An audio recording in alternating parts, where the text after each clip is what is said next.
You're listening to a production of SportsLink Digital Radio.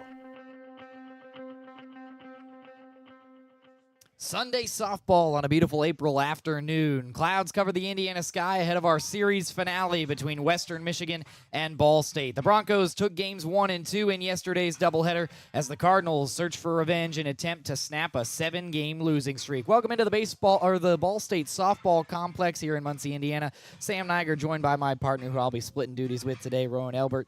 Roen 2-0 was Western Michigan yesterday. They won 5-2 and 4-1.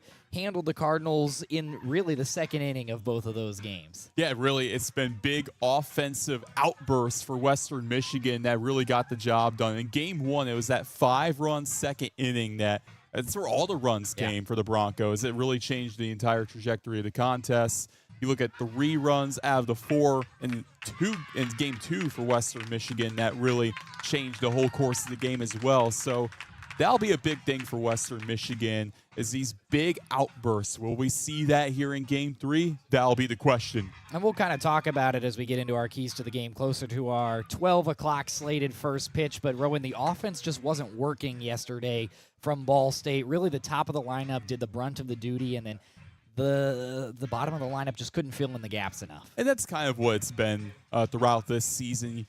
Really, 1 through 4, they're going to deliver for the most part. But it's can you get that kind of production from 7 through 9? And if the Cardinals can get that, then they're a pretty dangerous team. Pitching-wise, they're there.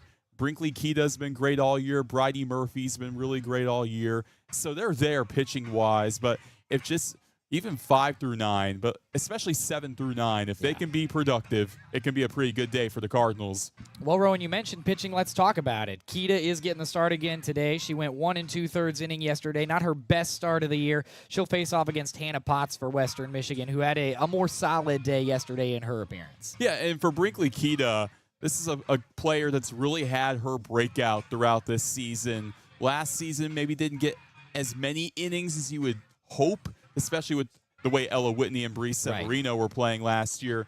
But now she's kind of, innings-wise at least, she's kind of been the ace of this Cardinals staff, and she has been oh so great. And the same goes for Hannah Potts, a true freshman who has been great for this Western team. The 4.9 ERA, it doesn't really even tell the whole story of how good she has been for this team. Yesterday against Ball State, pitched a gem. All 7 innings, only 2 runs. She was killer out there, and they're going to hope that she has that same level of production here today. 96 innings pitched already as a true freshman. Very impressive for Potts. She's going up against Keita, who has a career ERA of just over 4. All right, let's take a look now, Roen, at the big picture, the Mid-American Conference standings. Western Michigan right now, 6th, in the conference. Ball State dead last in 12th right now. 6 teams make the Mid-American Conference tournament. Western Michigan, that last team in right now. Ball State still quite a few games back with 10 games left in the season after today. If you take a look at this big picture from the Mid-American Conference, what stands out to you right now? Well, these are the games that matter, Sam. What stands out to me is this third game is huge for both Western and Ball State because the Cardinals, yes, right now they are last. It would take a lot for them to really make that jump to get into the MAC tournament. But let's say they do. Yeah. Then they're going to be right there with Western Michigan. And this game will be huge when it comes to that kind of, you wouldn't even say tiebreaker because Western Michigan has already won 2 of the 3 games in the series. Sure. But to just get that extra jump on a team, it's big for the Cardinals and big for Ball State's momentum. When you're last in the Mid-American Conference, you kind of get the feeling that you're left for dead in some ways.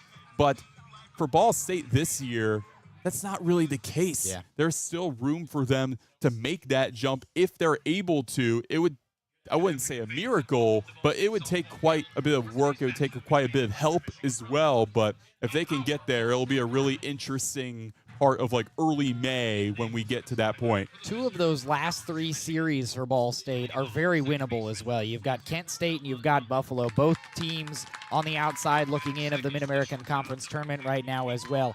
And you mentioned it, although they aren't going to win the series even with a win today would set Ball State up in a better position, as they are yet to win a Mid-American Conference Series yet in 2026. Western Michigan, though, they're winning these important games. When you're right on the bubble of that tournament, they put themselves in a pretty decent position. All right, let's shift gears here for a minute now, Roen. Talk about the managers for Ball State. Helen Pena in her second year at the helm of this Cardinals squad. Kind of a down year, but she's trying to build things here in Muncie. Yeah, I don't think this is how she really envisioned how this season would go, especially with the success of the last 2 years of her tenure. But then you look at the talent that you lost from last year, but also the talent gained for this year. I mean, that's just the way it goes for Helen Pena. And how do you combat that? Well, it'll just come down to getting hot in the end stretch. And for Western Michigan, Marley Wilson, also in her third year. Yeah. What she's done with the program, 4 years at the program. She was an assistant the year before. She's been great. Well, Roen, let's talk about our keys to the game. We mentioned them at the top of our broadcast. Ball State, it's going to come down to really consistent hitting from top to bottom throughout that lineup. Oh, yeah, bottom of the lineup, if they're able to come through, because you already know that 1 through 4, they're going to come to play most days. But 7 through 9 can give you really good production. That will be great. And for Western Michigan, you got to have a flat wave of consistency. You can't just have these big outbursts and rely on those, because that's how you get beat in the long run. If you have just a consistent offense throughout, then, man, Sam, this Western Michigan team will be hard to beat. This is going to be a dangerous team if they do hold on to where they are right now and make the Mid-American Conference Tournament. Although they are 6th right now, the MAC is very much a league of parity this year. We typically see teams like Miami surging above the rest of the competition. Miami sits at 3rd in the conference right now. Akron is 1st. Northern Illinois is 2nd. Only a couple of games separate those few teams. Western Michigan 5 games out of 1st place in the conference right now. Ball State 11 games back from the top of the league. Got a beautiful day in Muncie. Partly cloudy, 71 degrees. Strong winds blowing out to left center. It's going to be a hitter's day, especially for righties. So look for some offense. Ball State trying to improve their offense from the day previous. Western Michigan trying to continue to keep rolling. We're going to step aside for the anthem. When we return, we've had softball on SL Digital Radio. Victory Honda of Muncie. We're not just another car dealership, and here's why. We stand behind every car we sell and are dedicated to helping our customers save time and money. All our pre-owned cars undergo a rigorous 182-point inspection and come with a 90-day warranty to ensure that you're getting a Victory quality vehicle. Plus, you'll get 2 years of complimentary oil changes and tire rotations. We're part of a top 15 dealership group and have an enormous selection of vehicles with access to inventory at over 45 locations. You always get more for your trade and the best possible rates with us. We have an excellent relationship with hundreds of lenders. Our exclusive Car Doc maintenance and membership program will help you save hundreds of dollars in the process of maintaining your vehicle. Lastly, our state-of-the-art body shop and certified technicians perform high-quality repairs and paint work on most vehicle makes and models. Victory Honda of Muncie. We're not just another car dealership. At Kroger, you never compromise. You get high quality and low prices. Like you never compromise your meal with our spring salad mix, guaranteed fresh. And you never compromise your budget with lower prices on over 1,000 items. And you never compromise your appetite with our golden brown bread that's baked fresh in store. And you never compromise your wallet with our lower prices. Hand it to Kroger shoppers. You never compromise. Kroger. Fresh for everyone. The best stories in Ball State sports, plus live broadcasts right in your timeline. Follow us at BSU SportsLink. Moments away from first pitch here between Ball State and Western Michigan. Softball on SL Digital Radio, presented by Victory Honda of Muncie. Sam Neiger joined by Roen Elbert for Game 3 of this early April series between the Cardinals and the Broncos. All right, in the pitcher's circle for Ball State, getting the call for the second consecutive day, Brinkley Kita, 1 2/3 inning yesterday, gave up all 5 runs in that first game against Western Michigan. She's looking for a bounce-back day this afternoon. Oh, for sure, and you also look at Northern Illinois. That was a rough series for the Cardinals as a whole, but then in a doubleheader, she goes 2 innings, and then Game 2 of the doubleheader, she walks 2 batters, has the plug pulled from her. Really a big opportunity for a really good pitcher to bounce back in the circle. She will face the freshman Bella Duncan to start things off. That's .336 on the year in her true freshman season. As we approach first pitch from Muncie. And she clipped her on the elbow on the first pitch of the game. Duncan takes her bag, and the pitching woes continue, at least for the moment, for Kita. Yeah, that's one thing of a leadoff walk, Yeah. sure, but then a leadoff HBP, Right. that can, for a pitcher, pitching's a mental game in many ways, and for a leadoff hit by pitch, that can really mess that up, but it'll be really a thing of how can Brinkley Kita bounce back from that. Well, we're packing as much into one pitch as we pretty much can. First baseman for Ball State, Lindsey DeRook comes over to have a conversation with her pitcher. Helen Pena is out of the dugout talking with her catcher, Allie Noble. It looks like members of the training staff are out there as well, having a conversation with the home plate umpire, Eli Gillard. So there's one on, no out. One pitch thrown from Kita. Was a hit by pitch, and apparently will keep the status quo as is as Caitlin Ty steps in for the Broncos.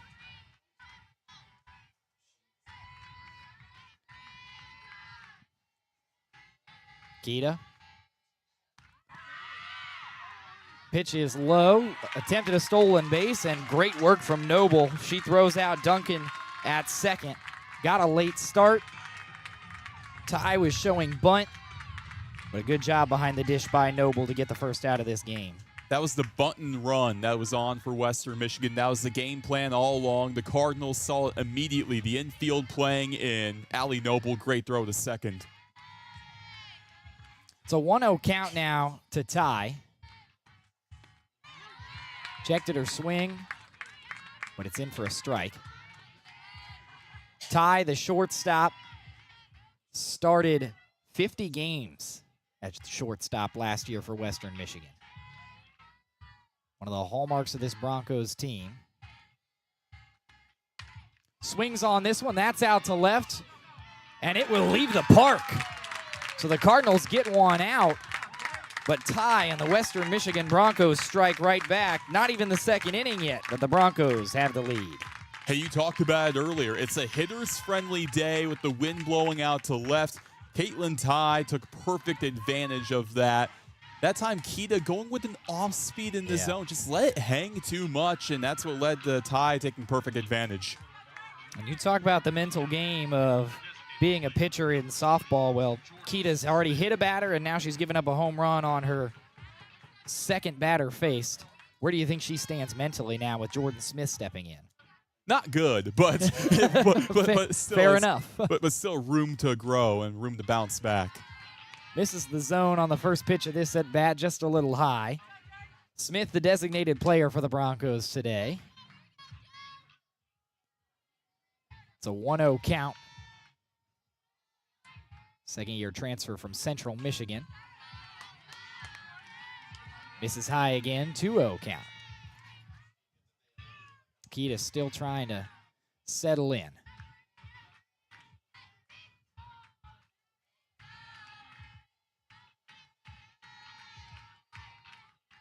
Here's the 2-0. Low this time, and now Smith can just dare to find the strike zone. That's really what it comes down to, and it's an opportunity for Kita in a 3-0 count to just go with the recovery pitch. Go with anything, knowing that Smith more than likely won't have the green light. Here comes the 3-0. Ball's into the zone. Now a nice hitter's count for Smith. That's exactly what I was talking about. She went with an off-speed right down the middle. Typically not what you would want, but in a 3-0 count, if that's what's going to hit the zone, then so be it. That is a 5-pitch walk as the 3-1 misses high. Smith takes first. Brings up the cleanup hitter, Tristan Head.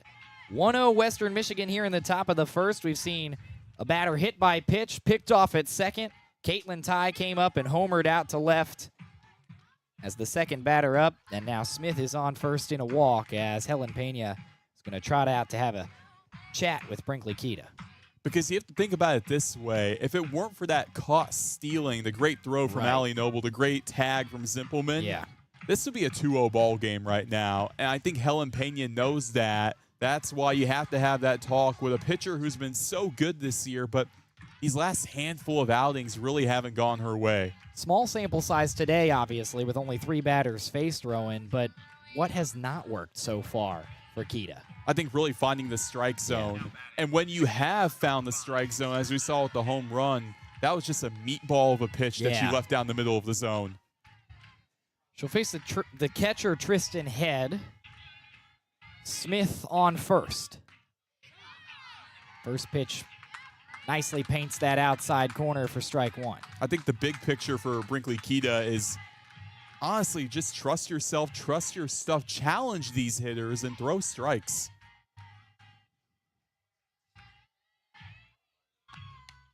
Tried to go outside again on the 0-1. Misses too far outside. Noble unable to frame it up. We are even at 1-1.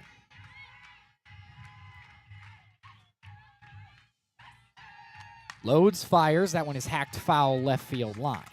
It appears the bunt and run is not on for Western Michigan as it was when Ty was originally up with a runner on first, but that makes sense with the power that Tristan Head brings to the table for the Broncos. Oh, yeah, as a catcher, that's what you want. You want a power hitter in that spot. 1-2. There's a bit of power. Foul left into the batter's cage for Ball State. Man, Ashley Lovett out in left field is having a field day. Yeah. She was the one trying to track down that home run ball that escaped over the left field wall. She's going to see a lot of action today with the wind blowing in her direction. This one is chopped to the shortstop. Double play is on. Not able to turn 2, but the lead runner is cut off at second. Call it a 6-4 fielder's choice. Peter Zach to Zimpelman. That's what you want, and that's really a heads-up play by Maya Peterzak at shortstop. Just get the lead runner. All you need to do, and didn't get 2, but at least now you're 1 out away. And for the first time in this inning, Brinkley Kita, I'm curious, she's facing a lefty now in Riley O'Brien. Well, she had been pitching outside to the previous couple of batters. See how she adjusts to the lefty. Goes outside again.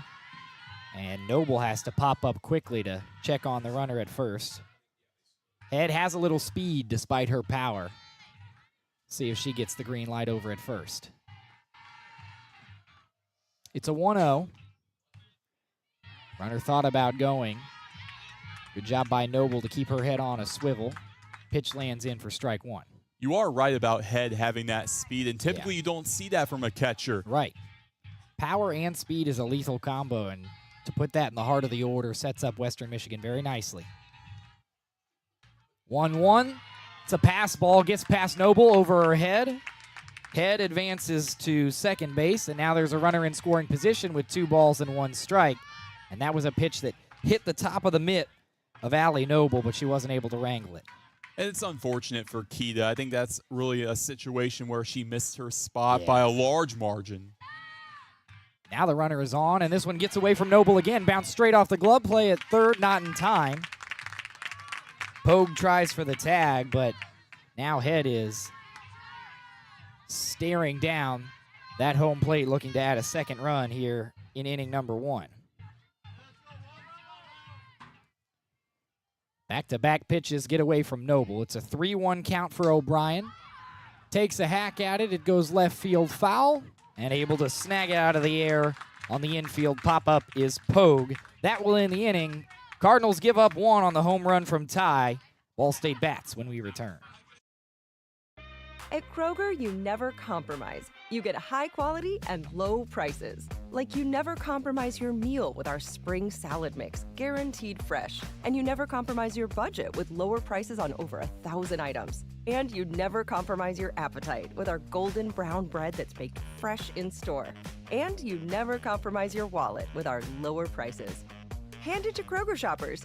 You never compromise. Kroger. Fresh for everyone. Hey Cardinal fans, show your pride wherever you go with the Ball State Financial Debit Card, now featuring your favorite mascot, Charlie Cardinal. It's the perfect card for students, alumni, and lifelong fans, letting you show your Cardinal spirit with every purchase you make. And with Ball State Financial, You'll get all the convenience, security, and hometown service you deserve from people who love this community as much as you do. Explore the card in your hometown credit union at fcfcu.com/chirp. Ball State Financial, your hometown credit union. You're listening to SportsLink Digital, presented by Victory Honda of Muncie. Your home for live Ball State sports. Cardinals up to bat, trailing by 1 in the bottom of the first. They will face Hannah Potts for the second consecutive day for Western Michigan. She had a pretty solid performance yesterday, went the distance in her appearance for the Broncos. See if she can get Ball State 2 days in a row. Yeah, just what Western Michigan needed in a day where the offense maybe wasn't consistent, really had the big bursts in that second inning, but she was able to go 7 complete innings the entire way, only giving up 2 runs, just steady the whole way. If Western Michigan can get that again today, they have a really high likelihood of winning this matchup. Well, Roen, we talked about our key to the game for Ball State. Consistent top-to-bottom hitting in the order. We don't have to worry about that yet. The top of this order produces well. And Peterzak lays down a bunt. She's able to make the bag. That is exactly how you want to start it off for Ball State with a runner on first. I mean, that's totally like Helen Pena to call for a first pitch bunt. Small ball is the name of the game for her, and you love to see it. That brings Ella Whitney up to the plate for Ball State, the designated player today with Peterzak on first. She swings at the first pitch, foul behind her. It's funny how last year I thought of Ella Whitney as a pitcher that also hit. Now I'm thinking of her as a really great hitter that, from time to time she pitches. And she pitches well when she's in the circle. Oh, yeah. Doesn't get the call today, but still very much able to produce for this Ball State team. The 0-1 nearly gets away from Tristan Head behind the dish. She pops up to hold Peterzak at first.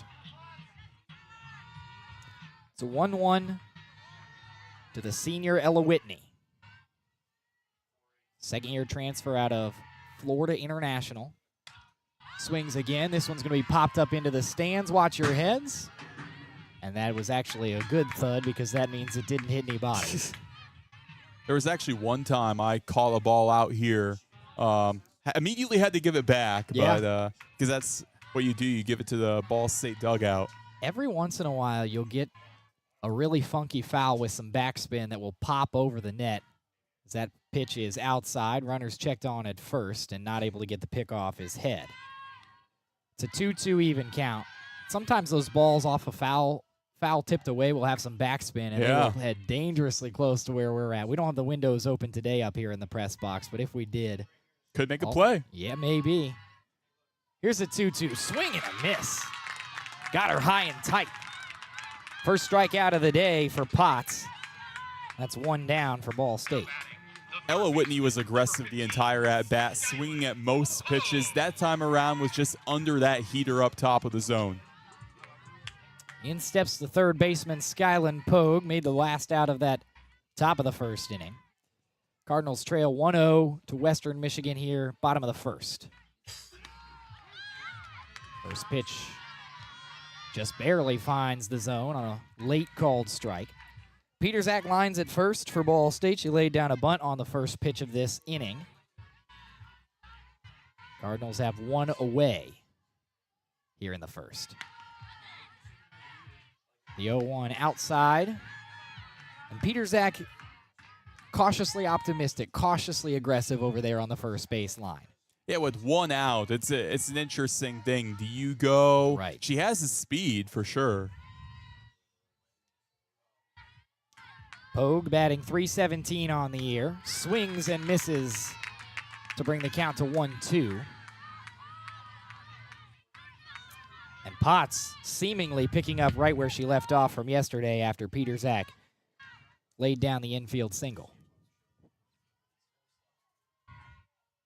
The 1-2. This one is chopped to third, snagged out of the air on the line. Great play by Herman. Makes the throw to first. Not in time to pick off Peterzak. But that puts 2 away here in the bottom of the first. What a great snag by Hannah Herman at third. Really just right into the glove, right place, right time. Speaking of pitching, though, we were talking about it earlier. I'm looking in that Ball State bullpen. Bridie Murphy's up and moving around. Well, 1 2/3 inning yesterday when Keita was throwing. She was replaced by Murphy, who then finished the job. We'll see if we get a similar outing today. First pitch swung on from Zimpelman, infield high. Snagged out of the air by the second baseman, Duncan. That ends the inning. Cardinals strand 1. They trail at the end of the first inning, 1-0. Today we have two very special guests on our program, introducing Lem and Lime. Hello. For Starry Lemon Lime Soda. Thanks for having us. What is Starry Lemon Lime Soda? It's a crisp, clear burst of lemon lime flavor, and it's caffeine-free. Between us, one of you must be a little more important to Starry than the other. Who is it? We're both important. So it could just as easily be Starry Lime Lemon Soda. No, that doesn't sound right. Oh, I like it. So you saying hip-hop could be hop-hip? Works for me. Starry Lemon Lime Soda. Starry hits different. Behind every strong hip and knee. Behind every strong shoulder. Good catch. Behind every strong team is our highly skilled team of experts in orthopedics. IU Health is the official healthcare and sports medicine provider of Ball State Athletics, and we're here to keep you moving. From acute injuries to chronic pain and conditions, go where the athletes go. Walk-in appointments for new injuries are available Monday through Friday from 7:30 a.m. to 4 p.m. And you can always schedule a same-day or next-day appointment and wait from the comfort of your home. Visit iuhealth.org/MuncieOrtho to learn more. From the bell tower to your smartphone, anywhere in the world. Never miss Ball State Sports with SportsLink Digital. New pitcher in just the second inning for Ball State. It's the freshman, Grace Gray. That means Brinkley Keita's day is done. 1 inning pitched, 1 hit, 1 run. It was earned, 1 walk. Hit the first batter of the game and then gave up a home run on the next batter after the pickoff at second base. That leaves our score at 1-0 in favor of Western Michigan. Now the young righty, Grace Gray, will step in to try and clean things up for Ball State. Yeah, she's been good this year. A 4.2 ERA, a bright future, I will say, for Grace Gray. Maybe the innings she hasn't quite gotten as many this year, especially with the great play of Brinkley Keita, Bridie Murphy, Ella Whitney, Bree Severino in the mix as well. A lot of really good pitchers on this Ball State staff, and quite frankly, Grace Gray, she's one of them. Well, she won't face the most dangerous part of this Western Michigan order to start. The center fielder, Lampella, looks at strike 1. That's a lot better than the first pitch we saw from Keita. Oh, yeah. First pitch, HBP, and then first pitch strike, big difference. Gray loads on the 0-1. This is a lefty on righty matchup for the freshman.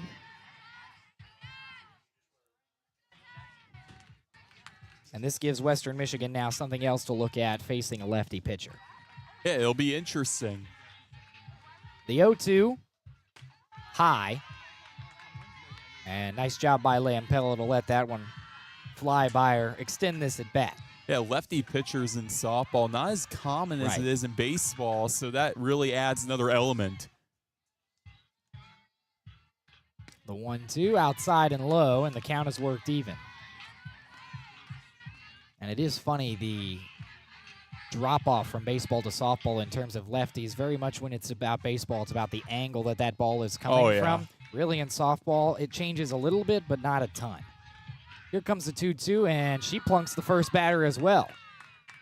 Right up on the shoulder of Lampella, she takes her base. And as dangerous as Western Michigan has been in the second inning of this series so far, things to worry about now for the freshman pitcher.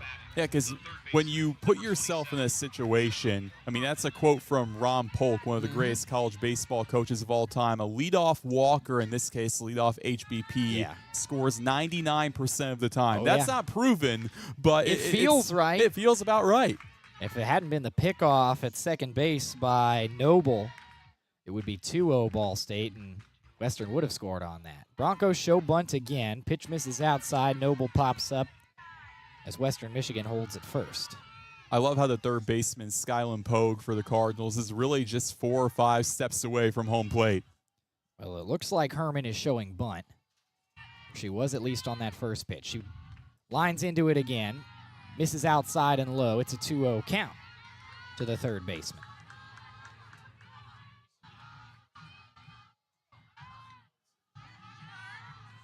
Herman spent her freshman year at Michigan State. Played mostly as a pinch runner.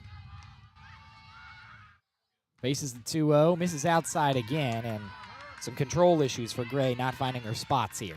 It's a shame for the Cardinals, at least, because the way it started, you get a strike in the first pitch. It seemed like things were turning around, but still only 2 batters in.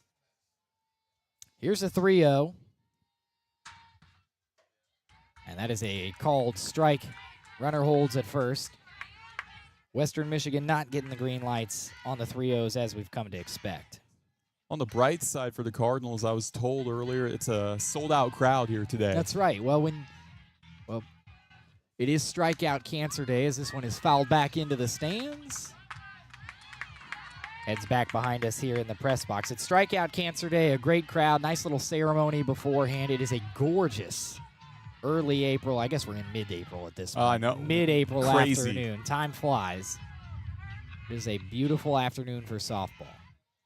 Count goes full. Here's the payoff. That one is blooped into right. It's going to get into the gap. One runner is going to come around. Lampella gets the wave. She's heading for home.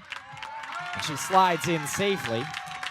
The throw from Urban hit Herman after she was already on the second base bag. That is an RBI double for Herman, and it is 2-0 Western Michigan. Really good piece of hitting, just puts it right into that right center gap. And it gives Lampella, who has quite a bit of speed, to go from first all the way around. That's not an easy thing. Now, Helen Pena comes out again. 2 innings, 2 pitchers, 2 meetings with those pitchers. It's for the manager, smart, Pena. though. It is. Because Grace Gray, she was out there to start this second inning, but the entire time, Bridie Murphy's been warming up as a backup plan, which is really smart on Helen Pena's part. We saw that yesterday. We thought, you and I were chatting in between innings, that we saw Murphy starting to load and fire there over in the bullpen, and then we were a little surprised, pleasantly surprised, when Gray came out as a freshman getting these MAC reps, but Murphy always a contingency plan. The way she pitches, especially out of the pen, has been very impressive. Yeah, Gray was even out there warming up in the first inning a little bit, but it was without a catcher, too. Well, now she has hit the first batter and given up an RBI double on her second batter faced. Liliana Janesco steps in, the first baseman, another freshman for this young Western Michigan team. Gray loads, fires, swing and a miss. She has, to her credit, found the zone with a bit more consistency than Keita did in that first inning. But what it comes down to is really trusting yourself and trusting that you can find the zone. 0-1, in for strike 2, and now we'll see if Gray can find her groove, looking for the first out of this second inning. The shortstop, Peterzak, and the second baseman, Zimpelman, are pushed back, heels on the grass, with a runner on second. The 0-2 from Gray, swing and a miss. Little point at the catcher, head nod, mean mug, and Cardinals put one away. Hey, that's what you like to see from Grace Gray, acknowledging. I mean, a pitcher is only as good as their catcher. Agreed. Allie Noble, so far today, has done a pretty solid job with her signs and relaying them to the pitchers, and had a great call there. 2 balls got away from Noble in that first inning, but then she did have the pickoff to stop the lead runner for Western Michigan after that hit by pitch to open the game. First pitch fouled away by the 9-spot hitter, Megan Malarczyk. Another lefty is Malarczyk. Illinois native. Played for Elk Grove High School. Showed bunt for a second, backed out of it, found the zone regardless, and it's an 0-2 count for Gray, who is starting to feel herself a little bit.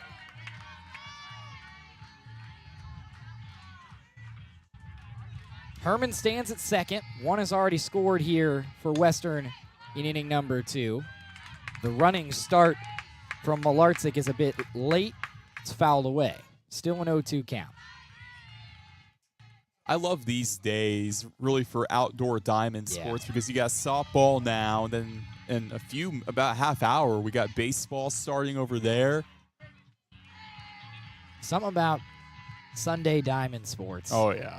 Middle of the day in the spring. That pitch misses just outside for the first ball of this at bat. 1-2 count to Malarczyk.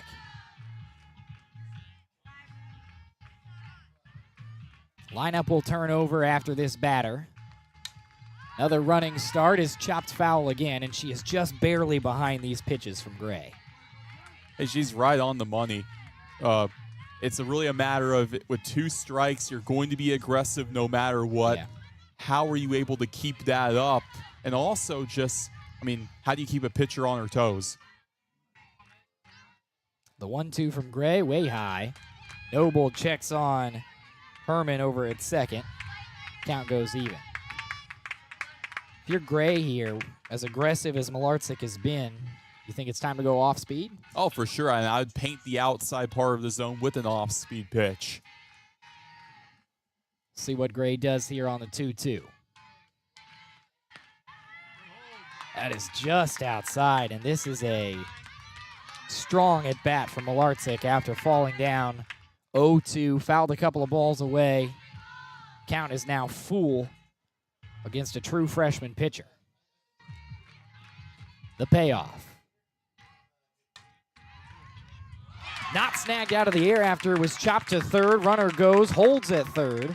That one just got away from Pogue and out at second base. Getting a little greedy around the bag is Malarczyk. Pogue tried to make the play, escaped her glove. Everyone just kind of stood still in the infield for Ball State. Malarczyk thought she could take second base. But the throw from Pogue to Zimpelman, at least for the moment, stands as out number 2 of this inning. Yeah, that was a bang play. It looked like for a second, I think it looked like in the moment they got the right call. But either way, it's just hard to tell when it's so bang like that. Right. But like you said, Malarczyk just got way too greedy on the base pass. Yeah. Because even though, sure, you have another run on the board, but you'd be in a situation with 1 out runners on the corners. But now, more than likely, you're in a position where, sure, you have a runner at third, but 2 outs, that sack flies out of play. Exactly. Our home plate umpire, Eli Gillard, put his hand up and just gave a little shout out to the press box. Marley Wilson came out immediately from third base. She doubles as that third base coach. She wants our umpires to take a look at it, so the Blue Crew is going to go have a little review. And I believe they're going to be using our camera up here in the booth. That's the only is that correct, Roen? I think it is. I can see like there's a camera right That's there. That's true, out in center. Yeah, but I was going to say, looking at this iPad might not provide a whole lot of light. The umpires are a lot closer to that than we are up here in the booth. I'll tell you why I'm concerned about this. In my scorebook, I wrote down single and out, and it's going to look bad if that gets reversed. Exactly. It better not, because I like keeping a pretty scorebook as well. I'm very much with you. Yeah, I didn't bring my white out either. The ADHD is going to hate that. I'm the same way. So for the moment, it's 2 outs with a runner on third. Malarczyk stands at second base, presumably thinking that she's going to get the safe call at second base. Regardless, it will go down as a single with an out at second, or at least a single, I should say, as we turn the order over. It's been a hectic second inning, Roen. Hit by pitch to start the inning for the second in a row. An RBI double from Hannah Herman. Janesco strikes out, and now we await the call from Malarczyk. And as crazy as this first time through the order has been for Western Michigan, it's still just a 2-0 ball game. It's crazy. I think it could have easily been more, too. And Eli Gillard comes out of the review booth to give us the official call. Runner confirmed out. Call doesn't stand. It was confirmed, so they definitely saw enough to make that play stand as called over at second base. So no whiteout necessary. Our scorebook still look pretty. And the lineup turns over for Western Michigan. I already know in a couple of innings I'm going to mess something up, and it's going to put it all to shame. That's right. Herman stands at third. She's already got an RBI double today. Bella Duncan now steps in, faces her second pitch of the day. Plunked on a hit by pitch on the first pitch of the game. Now she gets to have her first true at bat. She was picked off at second by Allie Noble first time around the bags. She faces a 1-0 here. It's a nice pitch from Gray inside. Freezes the batter. 1-1. Yeah, right on the borderline. That's a really tough pitch for Bella Duncan to just look at, but that's the way it is. It's a jam pitch, too. That one is swung on hard, lined foul third base line. You see the power of Duncan there that we didn't see in her first at bat. And as a righty, again, wind really favoring them as it's blowing out to left field today. Hey, she's the leadoff batter for a reason. That's you right. typically want someone with power, someone with speed in that leadoff spot. A 1-2. Gray trying to stop the bleeding for Ball State with a runner on third. Fired it in and just missed outside. 2-2. One thing I've noticed about Gray, when she starts to get in a rhythm, she starts to pick up her pace a little bit as she starts to feel herself late in these innings. Carry the momentum, I get it. The 2-2. Swing and a miss, got her high. Western Michigan strands a runner on third. They add one to their tally, but Ball State will bat again with a chance to climb back into it. 2-0 Western, bottom of the second on the way. Looking for flawless awards, trophies, plaques, medals, or engraved keepsakes right here in Muncie? Head to Awards Plus, your hometown expert for over 25 years. Located at 301 West Main Street, they're the area's leading trophy shop, serving the Muncie and surrounding area. Awards Plus delivers top quality with attention to detail and fast, reliable service. Open Monday through Friday, 9 to 4. Stop by or call 765-282-3511. Awards Plus, where the achievements take center stage. A proud partner of Ball State Athletics. Sometimes it's not the moment. It's the moment before the moment. The moment you make a choice. The moment you take control. The moment only you can own. Gainbridge lets you invest on your terms. So you're not only in charge of this moment, but all the moments to come. Start investing now.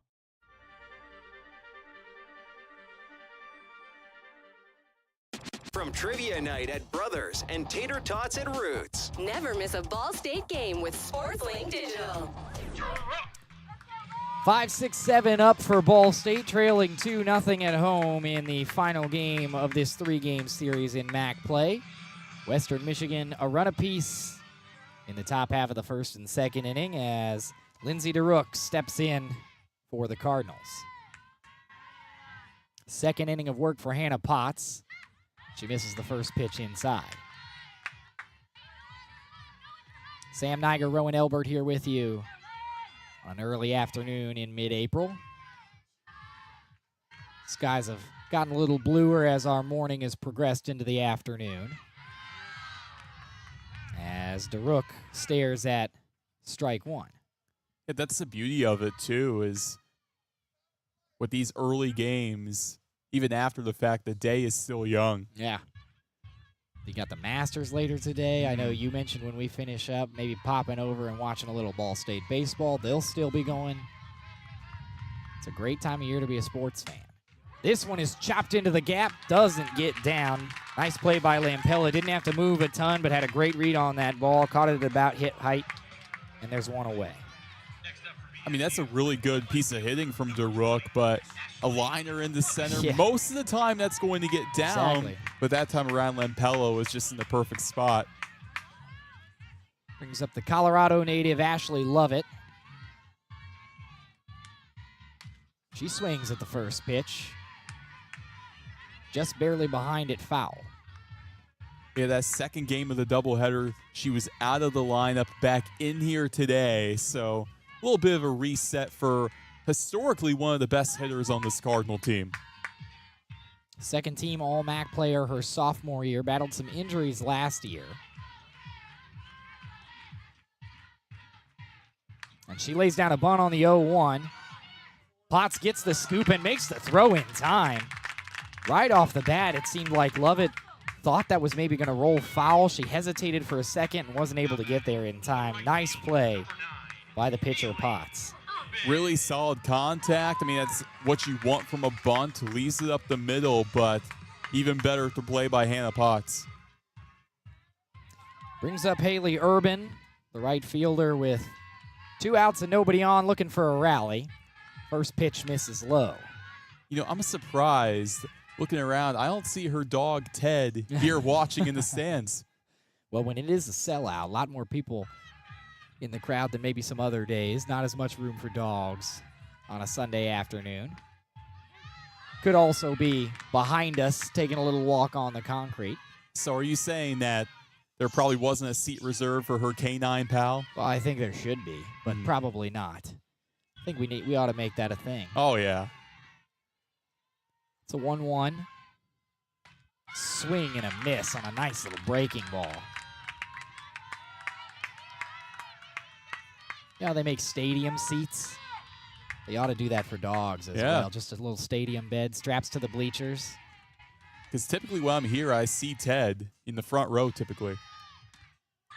That pitch misses just outside. Nice eye from Urban. And our first base umpire, Jason Booth, calls a stoppage of play. And I have to imagine that something was said by Potts. Either way, head coach Marley Wilson out of the dugout to go have a chat with her pitcher, Hannah Potts. And I really do think this is a conversation between Jason Booth and Hannah Potts about what's being said in between pitches. I mean, that might be the case. I mean, when you're out there, you're in a competitive flow state. Things are said. I've been there before as an athlete where I've probably said things that I wouldn't say on the air. But sure. My favorite is, well, favorite's probably not the right word, but every once in a while on a TV broadcast, you'll get a react, and you just have to say, you can read those lips. Oh, yeah. We'll let you fill in the details for those of you listening at home. 2-2, chopped up into left center. Nobody's going to get there, and that's off the left field wall. Turning for 2 is Urban, and that is a standing double. It held in the air for a while, but neither O'Brien nor Lampella were able to get to it. And now a runner in scoring position for the first time today for Ball State. No better way to start a 2-out rally than with a 2-out double from Haley Urban. That was a really good piece of hitting. Great contact. The ticketed off the wall in left center. Now you're in a position where you have a lefty bat in Allie Noble. So a disadvantage for Potts in the circle could be interesting for the Cardinals. And what have we talked about? Really throughout the entirety of the top of our show, got to have hitting in the bottom of the order for Ball State. That is a great spot to start. Noble thought about going. Urban thought about going. Noble swings and misses. And Tristan Head, the catcher for Western Michigan, pops up to hold Urban at second. Urban's got some speed, but that is a tough bag to steal with no batter blocking that third base line for Western. Other swing and a miss. That one got just outside of Noble. And she was tempted on that outside pitch with 2 outs. You want to get something going. I understand the feeling for Noble.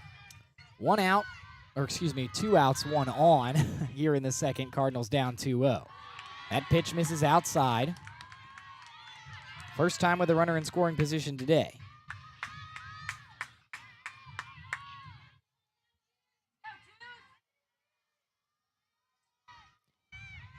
Noble looks at ball 2 again, and right now it's a battle between Tristan Head behind the dish and Haley Urban on second base. She is having to pop up and stare down the runner in between each pitch.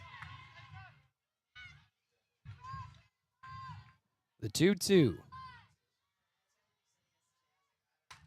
Fouled away.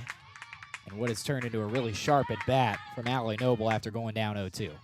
I get, after these last two pitches, I'm getting the feeling that with the foul ball there, especially the way Haley Urban was ready to go, the hit and run might be on, especially with 2 outs. You have to have that. Another 2-2. This time misses low. Count goes full. Check on the runner at second. Duncan couldn't get over there fast enough, and Urban safe for now. Yeah, that's definitely the case now that I see that. No matter what it is, Haley Urban's going to be off and running to give her that extra jump to potentially get to home. The count is juiced. Here comes the payoff with a runner in scoring position. Stares at strike 3. Cardinals strand 1. And Western Michigan able to get out of a jam. Potts leaves Ball State scoreless through 2. Ball State trails 2-0. Roen Elbert takes over play-by-play when we return. Victory Honda of Muncie. We're not just another car dealership, and here's why. We stand behind every car we sell and are dedicated to helping our customers save time and money. All our pre-owned cars undergo a rigorous 182-point inspection and come with a 90-day warranty to ensure that you're getting a Victory quality vehicle. Plus, you'll get 2 years of complimentary oil changes and tire rotations. We're part of a top 15 dealership group and have an enormous selection of vehicles with access to inventory at over 45 locations. You always get more for your trade and the best possible rates with us. We have an excellent relationship with hundreds of lenders. Our exclusive Car Doc maintenance and membership program will help you save hundreds of dollars in the process of maintaining your vehicle. Lastly, our state-of-the-art body shop and certified technicians perform high-quality repairs and paint work on most vehicle makes and models. Victory Honda of Muncie. We're not just another car dealership. At Kroger, you never compromise. You get high quality and low prices. Like you never compromise your meal with our spring salad mix, guaranteed fresh. And you never compromise your budget with lower prices on over 1,000 items. And you never compromise your appetite with our golden brown bread that's baked fresh in store. And you never compromise your wallet with our lower prices. Hand it to Kroger shoppers. You never compromise. Kroger. Fresh for everyone. Top of the third inning, Western Michigan a 2-0 lead over Ball State. For the Broncos, they have 2, 3, and 4 due up. I'm Roen Elbert, joined by Sam Neiger. Grace Gray back in the circle for the Cardinals, her second inning of work. Lefty arm, righty bat, Caitlin Ty in the box. And the first pitch is on the way. It's an off-speed, unable to catch his zone on the outside part of the plate. Sam, these first 2 innings, what have you seen from the Broncos that's given them this 2-run advantage? I've seen aggressive batting early in these counts. Now, obviously, Ty looked at that first pitch go her way, but they've come out aggressive early, and it's paid off for them. The 1-0 misses in the opposite batter's box, low and away. Cardinals today in their white uniforms, the red pinstripes, a really solid look. It's a good look. And I to be honest with you, Western Michigan is not my favorite colors, No. but I do like the yellow pants with the brown top. Oh, yeah. And the 2-0 from Gray lets it rip. Chopped up the middle. It gets through for a base hit just to the right of the shortstop, Peter Zach. So a leadoff single that time for Caitlin Ty. Ty is such a smart hitter. We saw it in that first at-bat where she homered in the first inning. What I love about her is she waits for her pitch. She's not going to get too aggressive. She's going to wait before she sees one she likes, and then she sees the power, just kind of ropes into that one. Nothing the infield could do about it. The designated player, Jordan Smith, steps in, a righty batter against that lefty arm, Gray, the runner on first. Nobody out, top of the third inning. Western Michigan a 2-0 lead over the Cardinals. Gray, she winds and deals. Off speed, bottom of the zone, unable to catch it. But Sam, it's interesting. All 3 innings now for the Cardinals, the leadoff hitter has gotten on base. And at least for Ball State this time, they're not giving a free runner. Previous 2 innings, it's been hit by pitch. The 1-0 misses low and away. Yeah, it really has been an interesting thing, and that's probably led to the 2 runs that have scored for Western Michigan. To be honest, I'm a little surprised that it's not more than that. Ball State's done a decent job of working their way out of jams. This could be a much bigger gap between these 2 teams here in the third. The 2-0 misses low and into Jordan Smith. The last time around, she walked. The former Central Michigan Chippewa. Her second season in Kalamazoo. Thought she would go to the other Michigan school. Well, there are plenty of Michigan schools in the MAC.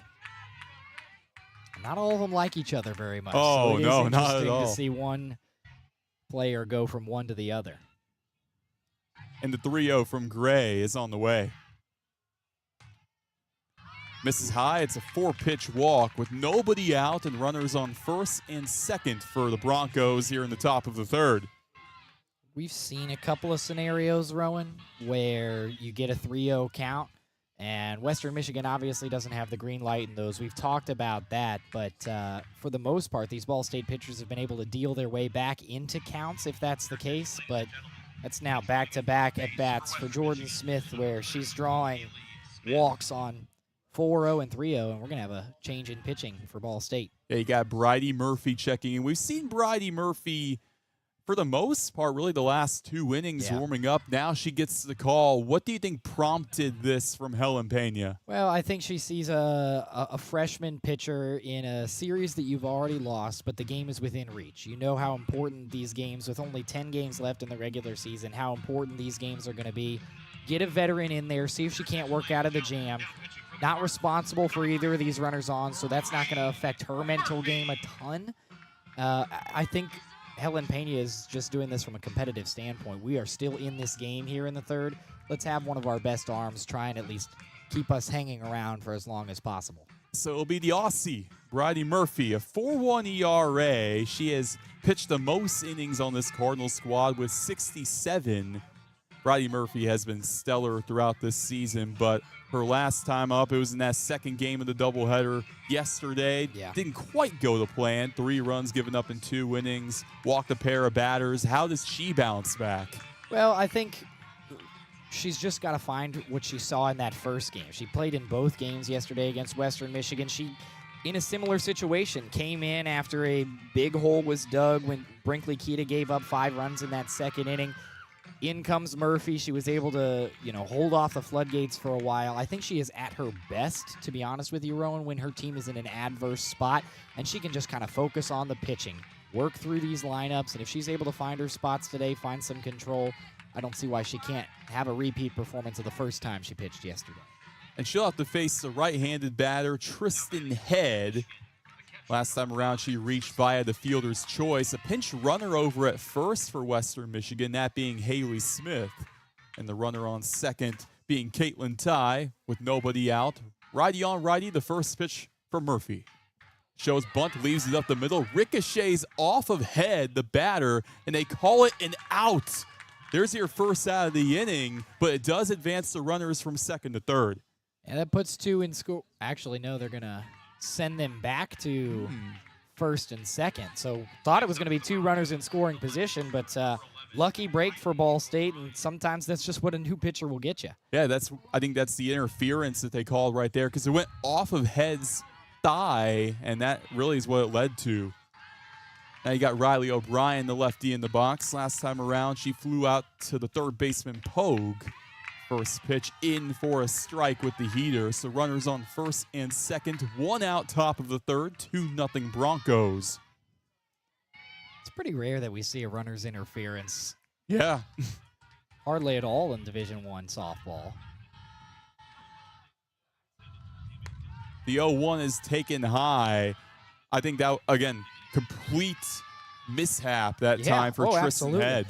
And if Head stays outside the base path, that's a foul ball. But because she did that running bunt and then entered the field of play, when it hits off her thigh, that throws off the defense, and that's why she's ruled out. Popped up in the left center field. Back goes the shortstop. Peterzak, diving effort, makes the catch. Unreal stuff from Maya Peterzak. Nearly collides with the center fielder, Paige Kelly, but still gets the job done for the second out. That is a fantastic play, not only to make that grab and fall to the ground, but just the softball IQ there for Peterzak, knowing where the lead runner is at, popping up, and then holding Ty at second base. Wow. That's all you can really say with that is wow. Emily Lampella, she steps in, the righty bat, first pitch. takes it high. So with 2 outs, runners on first and second for the Broncos. In the top of the third, it's 2-0 Western Michigan. Murphy gets her signs, winds and deals. The 1-0 misses low and in. And I know that Allie Noble had those 2 pass balls in the first inning, but she has looked really good behind the dish. She is popping up. She's had a lot of work to do, as many runners have been on for Western Michigan, but she's doing a good job holding them. The 2-0 inside. And that continues on for Allie Noble. You are totally on the money with that. She has been really solid behind the dish. But in a 3-0 count, let's see if Bridie Murphy can battle her way back against Emily Lampella. The 3-0 on the way. It misses high, and there's a 4-pitch walk. The bases are juiced with 2 outs. And it almost looked like Lampella went around that time, but a really good job of her to get those arms back in, check that swing, knowing that it was a 3-0 count, recognizing that, and it juices the bases in what's now become a really big spot in this ball game. Now you got Hannah Herman, the right-handed bat. Last time around had the RBI double in the second. First pitch to her is a strike on the outside part of the plate. Big spot with the bases loaded for Murphy and the Cardinals.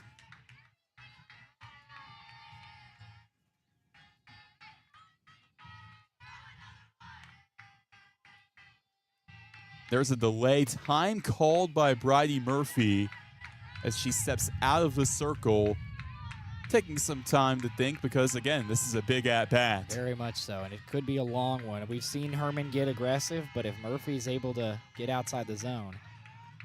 0-1 in the dirt, misses. Noble is able to corral before the ball could get away. As long as that ball doesn't get by Noble, she doesn't necessarily have to have everything in the glove because the bases are loaded. And the 1-1. Outside, good frame job by Allie Noble to find the zone 1 and 2.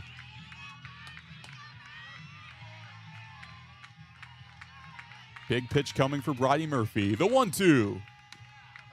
In play, left side, short chopper. Murphy picks it up. Runner comes in and tie. No throw over the first. It's 3-0 Western Michigan. It goes down as an infield single for Hannah Herman. That is a tough break for Ball State. That ball was truly in no man's land. You had the advantage there at third base. Did tie where she was kind of taking a lead off already. And then it was just kind of hit straight to her, and she could run straight by Murphy and score. Reloads the bases again. Now it's Liliana Janesco in the box. The right-handed batter takes ball 1 up top, so the base is still loaded, like you said, with 2 outs. 3-0 Western Michigan, 1 run in each inning. Murphy, the pitch. High and away. Murphy looks to keep that the same thing of just 1 run in each inning in a game that it seems like it's been all Broncos, but well within reach for the Cardinals. 2-0 is rocketed foul to the right. And there's that aggressive hitting we've been talking about for Western Michigan. Cardinals haven't done a great job of finding the zone here in this third inning. 2 walks. But these batters can get aggressive. The 2-1 is high. So now Janesco, the freshman, in a big spot here. Remember, a walk would bring a runner in. Just got to find the zone if you're Murphy. Try and blow it by her. Here is the 3-1 pitch. It misses high, and just like that, Western Michigan takes a 4-0 lead on an RBI walk by Liliana Janesco. And that is just about worst-case scenario for Ball State at this point in the ball game.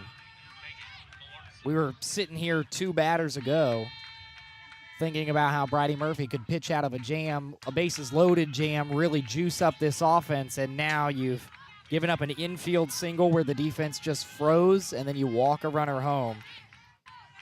Certainly some things to talk about between Murphy and her catcher, Allie Noble. In comes the lefty bat, Megan Malarczyk. Last time around, she singled, so those bases are still loaded with 2 outs. 4-0 Broncos. And the first pitch is a strike on the bottom half.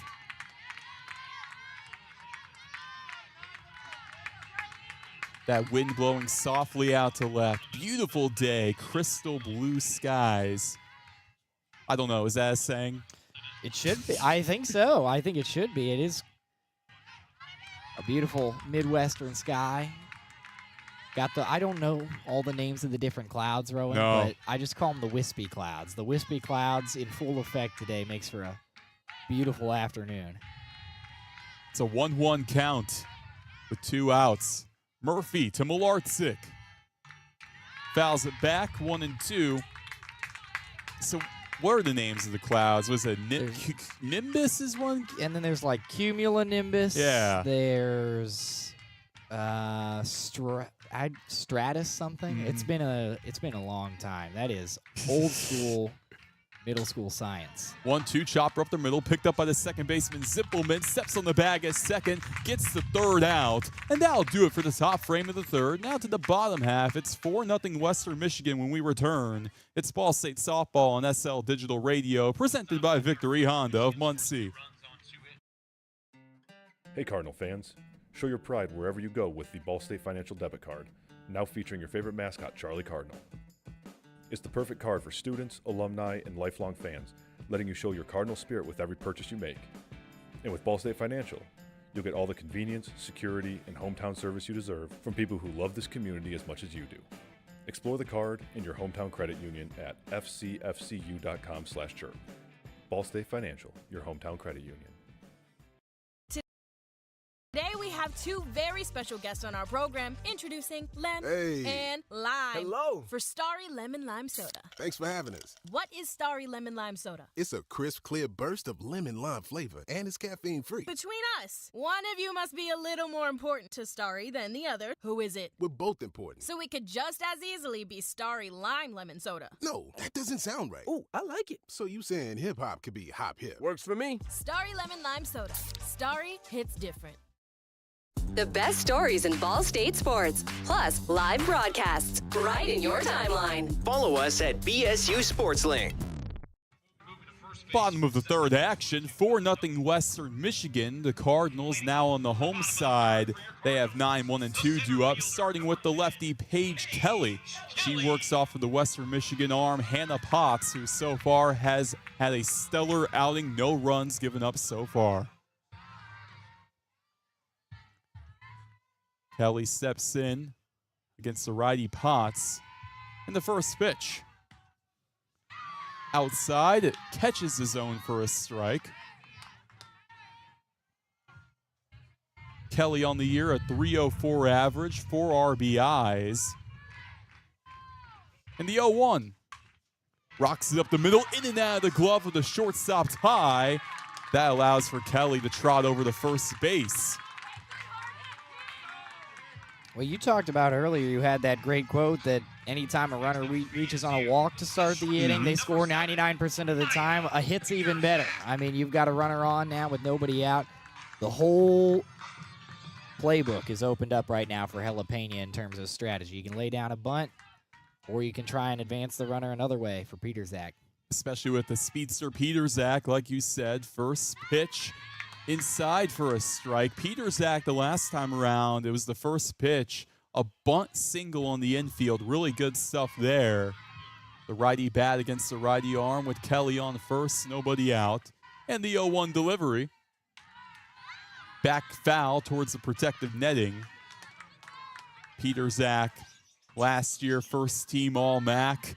Really a key returner for this Cardinal team.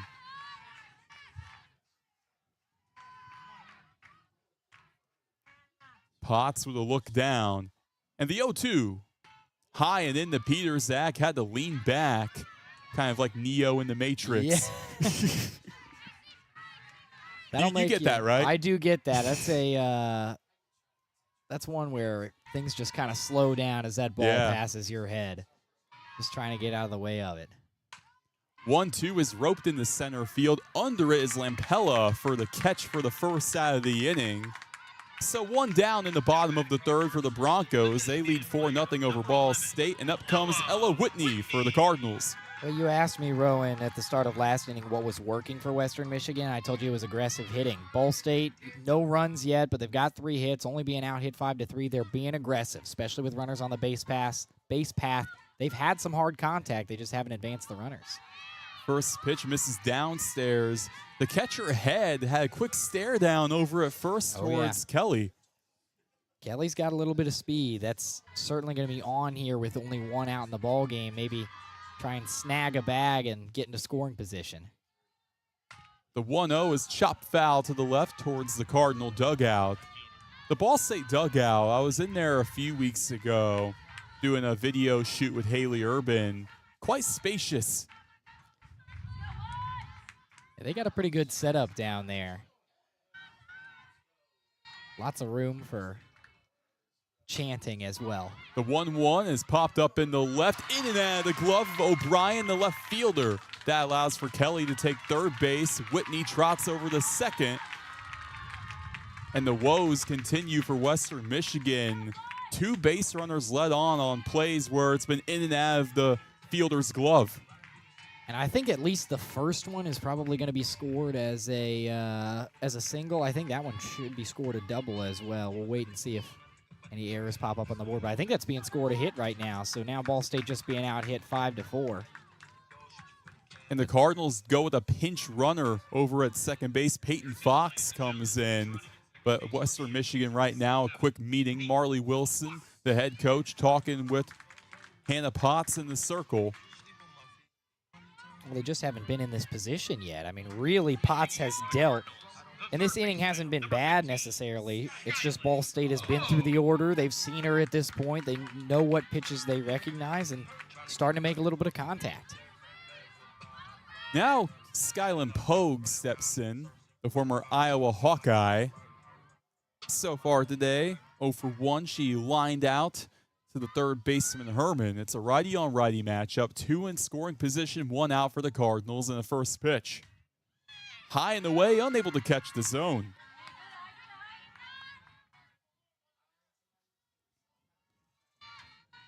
On deck for Ball State, you got Lindsay DeRuke. Or check that, Zimpelman. And a 1-0. Fouled off right side. Kind of in contrast to what we saw from Grace Gray for Ball State, where she started to get in a rhythm. She would really pick up. In this kind of tight spot for Hannah Potts, she's really slowing down. And these batters are staying aggressive for Ball State. The 1-1 is put into play in the air to left center. Under it, O'Brien, the left fielder, makes the catch. Kelly thought about going to home from third, but decided to stop in her tracks. So with 2 outs, 2 in scoring position, the Cardinals bring up Addison Zimpelman. It was another nice play in the field from Western Michigan, as they were able to recognize where the lead runner was again and immediately pump after that ball was held up in the air for a long time. First pitch to Zimpelman is a strike down the heart of the plate. In a righty-on-righty matchup, Zimpelman, a sophomore transfer. Last year was with Purdue Fort Wayne. She was a Mastodon, now a Cardinal. And the 0-1. Potts leaves it high for Zimpelman.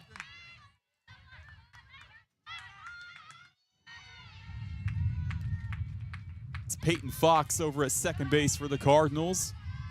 And then over at third, you got Paige Kelly. And here is the 1-1 offering. Swing and a miss on Zimpelman. 1-2 she falls. This is a big spot for Ball State. I know that goes without saying, but if just one of these runners is able to come home, that at least starts to eat away at Western a little bit. Here is the 1-2. Roped out to left center. It gets down for a base hit. In comes Kelly. In comes Fox. Zimpelman in a jam, trying to go to second base. She gets the first. Nobody was covering the bag. It is a 2-run RBI single for Addison Zimpelman to cut the Western Michigan lead in half. That is a great bit of hitting from Addie Zimpelman. battled, fouled a couple of pitches away, watched a couple of balls, and then just worked her way into getting a ball to where she wanted it and was able to rope that one into center. That was very well done, and now the Cardinals have momentum swinging their way a bit. With Lindsey DeRook in the box, righty on righty to match up. The first pitch pops up right side, foul territory. Could be a play, but it goes over the head of the first baseman, Gillespie.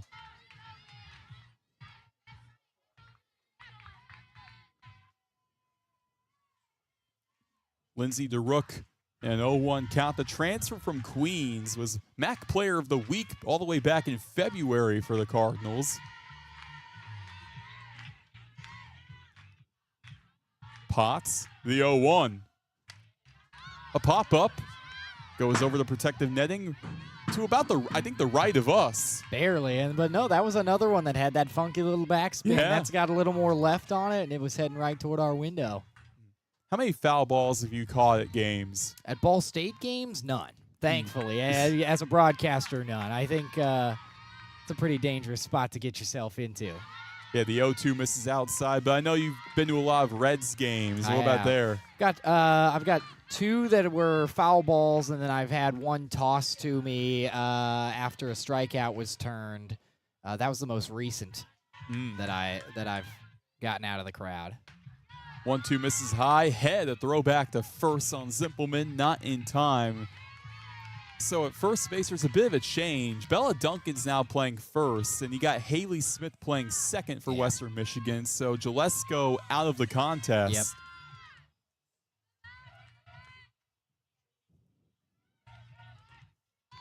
Here is the 2-2 on the way. Swing and a miss on DeRook.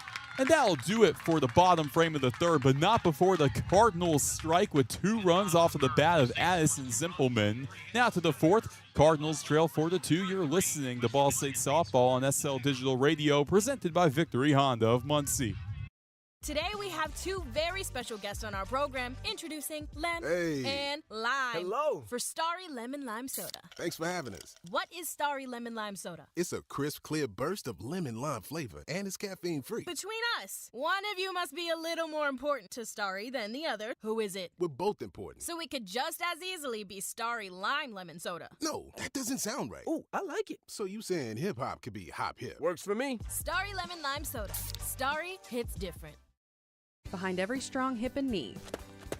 Behind every strong shoulder. Good catch. Behind every strong team is our highly skilled team of experts in orthopedics. IU Health is the official healthcare and sports medicine provider of Ball State Athletics, and we're here to keep you moving. From acute injuries to chronic pain and conditions, go where the athletes go. Walk-in appointments for new injuries are available Monday through Friday from 7:30 a.m. to 4 p.m. And you can always schedule a same-day or next-day appointment and wait from the comfort of your home. Visit iuhealth.org/MuncieOrtho to learn more. SportsLink is the official production partner of Ball State Athletics. All the chirp you can handle. It is the top of the fourth inning. It's 4-2 Western Michigan. The Cardinals strike in the last half inning with 2 runs. Now it's the top of the order due up for the Broncos, starting with Bella Duncan. She faces the Cardinals' righty arm, Bridie Murphy. Yeah, Murphy a little bit shaky there in that third frame with 2 runners on. Shakier, I think, than Ball State would have liked to have seen their veteran pitcher be, but now she's got a clean slate and she can kind of get into her element a little bit. First pitch is elevated left side, foul territory. Diving effort from the shortstop, Peter Zach. Could not get there, so it goes down as a foul ball and an 0-1 count. I like Duncan getting aggressive. I've said that about Western Michigan. That one felt a little greedy to me. You could tell really from the release of Murphy that was going to be inside. She chopped at it anyways, and nearly a play made outside the field of play from Ball State's defense. 0-1 inside, caught for a strike. 0-2 the count. Quick change for the Cardinals over at third base. Megan Ramos over in the hot corner now. Skyland Pogue not out there at third. Here is the 0-2 offering. High and away. Murphy unable to get Duncan in 3 pitches.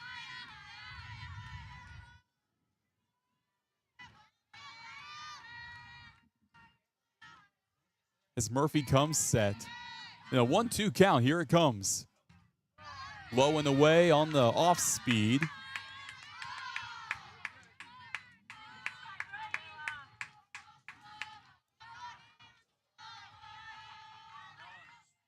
2-2.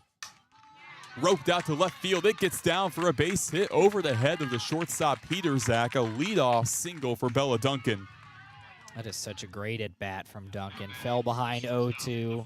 You said it. Almost put her away in 3 pitches, and then she was able to battle back, foul a couple of things away, and then turned on that one on a nice cut with some good power. And again, leading runner on for Western Michigan. And Caitlin Ty steps in, another righty bat. A homer and a single to her name today.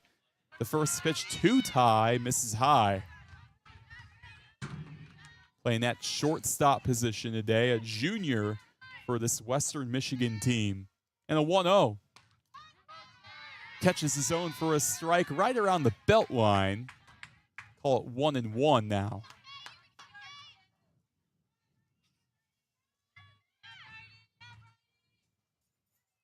The 1-1 windup. Shows bunt, pulls it away. It's right down the middle for a strike. Murphy's finding her spots here. Struggled to put Duncan away. We'll see if she can pull it off against Ty, who's been the hottest hitter for WMU. The 1-2 misses high and away. Count even, 2 balls, 2 strikes with a runner on first for the Broncos. Nobody out, top of the 4th inning. It's 4-2 Western Michigan. 2-2 to Ty. Swing and a miss on the outside part of the plate. There's your first out of the inning. The pitch had great movement on it. Started on the inside, faded away to the out. That's not something Ty really saw in her first 2 at-bats. She was just kind of getting straight on balls that either weren't breaking or the pitchers were trying to blow it by her. Murphy mixes it up, gets Ty to go down swinging. And once again, Ball State in a jam early, but rolling with the punches of Western Michigan defensively. Now you got Jordan Smith, where Bridie Murphy hasn't faced her yet, but he's walked her twice, or Cardinal pitchers have walked her twice.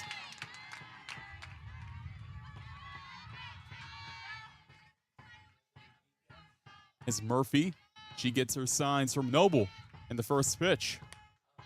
High and away.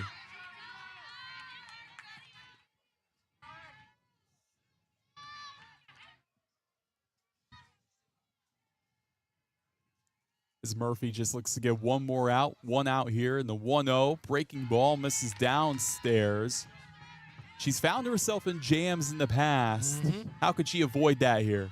Well, it's continuing to find that zone. I love when she's pitching high and tight against these righties, really jamming them up on their hands. The 2-0 breaks in for a strike. And Noble's given her a lot of help. She's framed up some pitches beautifully that have just trailed off a little bit outside, and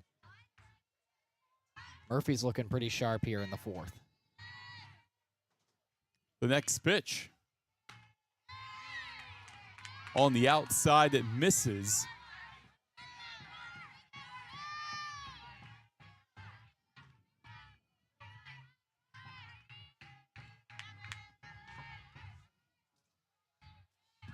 And Murphy on the 3-1. It's a pop-up, left side, foul territory. Noble goes back, runs out of room. Count now full. And this is a great job from Murphy to work this count back to full. It was 3-1, nice hitter's count. Didn't give her a perfect pitch, but Smith still won to pull the trigger, especially when she hasn't really had an at-bat to her name today, walking twice. The payoff. Elevated into center field, gets down on 1 hop for a base hit. Going over the 3rd is Bella Duncan, so a 1-out single that time for Jordan Smith. And it would have been easy for Smith to kind of kick herself after that foul tip on the 3-1 count to work the count full. That kind of his advantage pitcher, but she found what she wanted, was able to line up that pitch, and the power from Western Michigan today has been impressive. With this wind whipping out, there's been a few balls lofted into the outfield on a rope that have looked really solid. Because now you got Tristan Head. The last time we saw her, she was called out on that interference that you just don't see too often. But a 1-0 count and the second pitch to her. Misses low and in. You got to be thinking K here if you're Bridie Murphy, because you got a speedster on the third base bag. Even if there's one lofted up into the outfield with one out, that's going to be a sac fly, score a runner more than likely. Here is the 2-0 offering. Fouled back. But a big spot here for Tristan Head. Second-year transfer from Tennessee Tech. It's crazy. In high school, she was batting over 500. As that 2-1 misses on the inside part of the plate. Well, we talked about it when the first time she was on the bag. She's the right combo of power and speed. And the 3-1. Hard hit ground ball, left side, foul, just to the left of the third baseman, Ramos. Had that ball been fair, could have been trouble. That could have scored both runners around the bags, to be honest, because that one just eked its way by Ramos at third. Murphy with a big payoff coming. Popped up deep to center field, back towards the wall, leaves the park. 3-run shot for Tristan Head. It is 7-2 Western Michigan.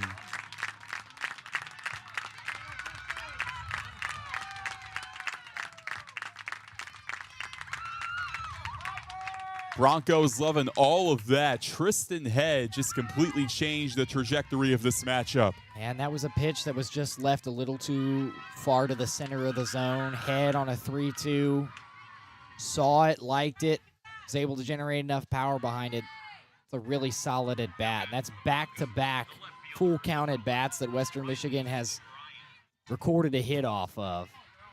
Talked about how good they were early in some of these at-bats. Their ability to battle late into these at-bats here, now as the game advances, has been great. And Riley O'Brien once won herself, but it's ticketed off the wall in the right. She slides in the second.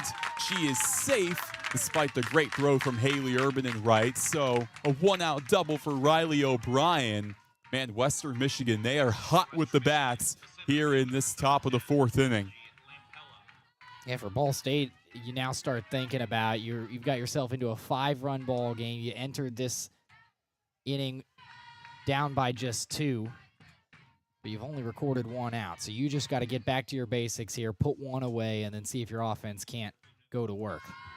The first pitch to the righty Lampella goes off of her elbow, but they say it's a foul ball. Must have hit the nub of that bat.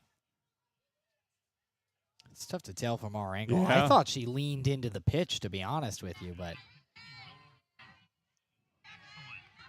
And the 0-1.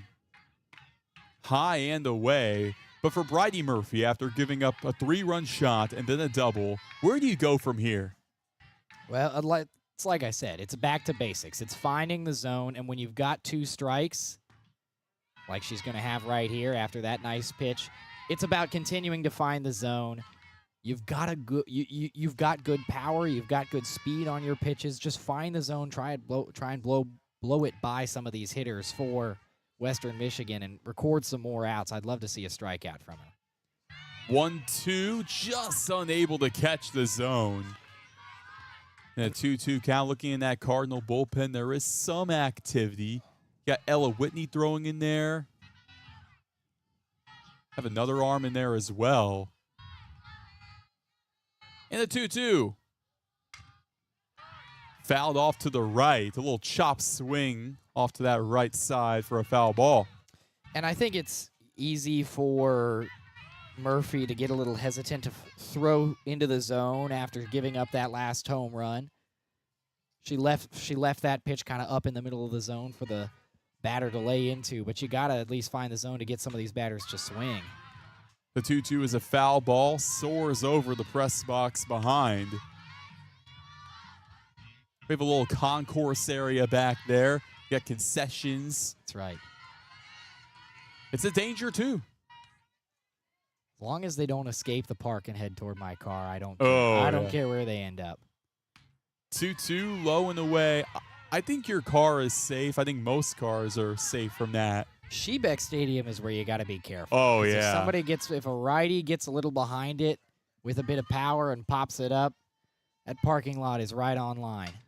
The 3-2 is belted in the left, gets down for a base hit on the third base line. Western Michigan brings in a run.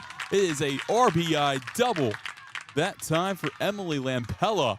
And Western Michigan continues to pour it on, 8-2. And it looks like that's going to do it for Bridie Murphy.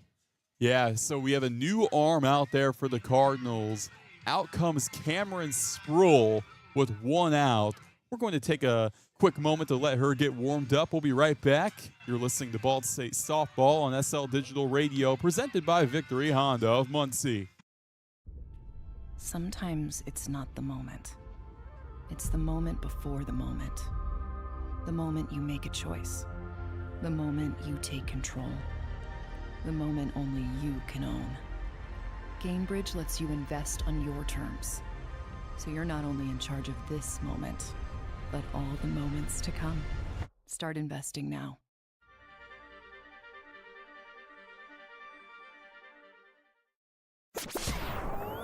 Your home for live Ball State sports, streaming right in your timeline. This is Sports Link Digital. Top frame of the fourth, Western Michigan an 8-2 lead. They have exploded for 4 runs in this top half of the fourth inning. That leads to a pitching change for the Cardinals, already on their 4th pitcher today.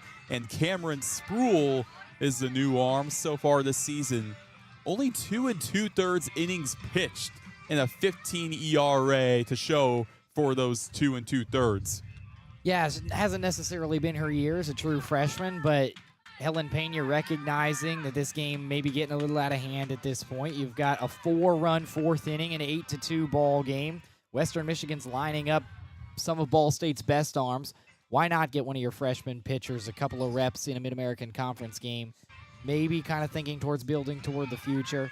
You're going to get out of this inning at some point, Roen. That's the bottom line. Let the offense do what it does, but for now, I don't mind this move from Coach Pena. With a runner on second, 1 out. In comes Hannah Herman for the Broncos. 2 for 2 on the day, a double and a single. A pair of RBIs to her name. Righty on righty the matchup. Sproul, her first pitch on the way to Herman. Downstairs with the heater, misses the zone. That wind is picking up quite a bit to left now.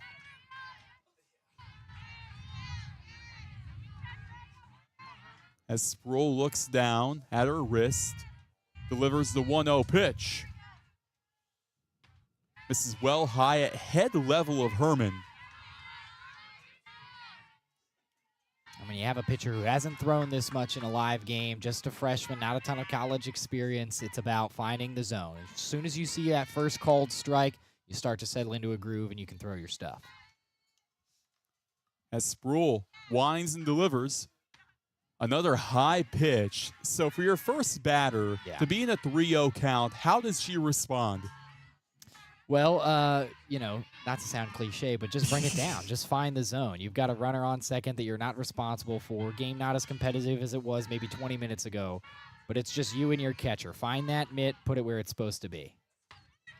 3-0, just high, right at the belt line. That could have been something, but instead it's the first walk for Sproul with the first batter faced.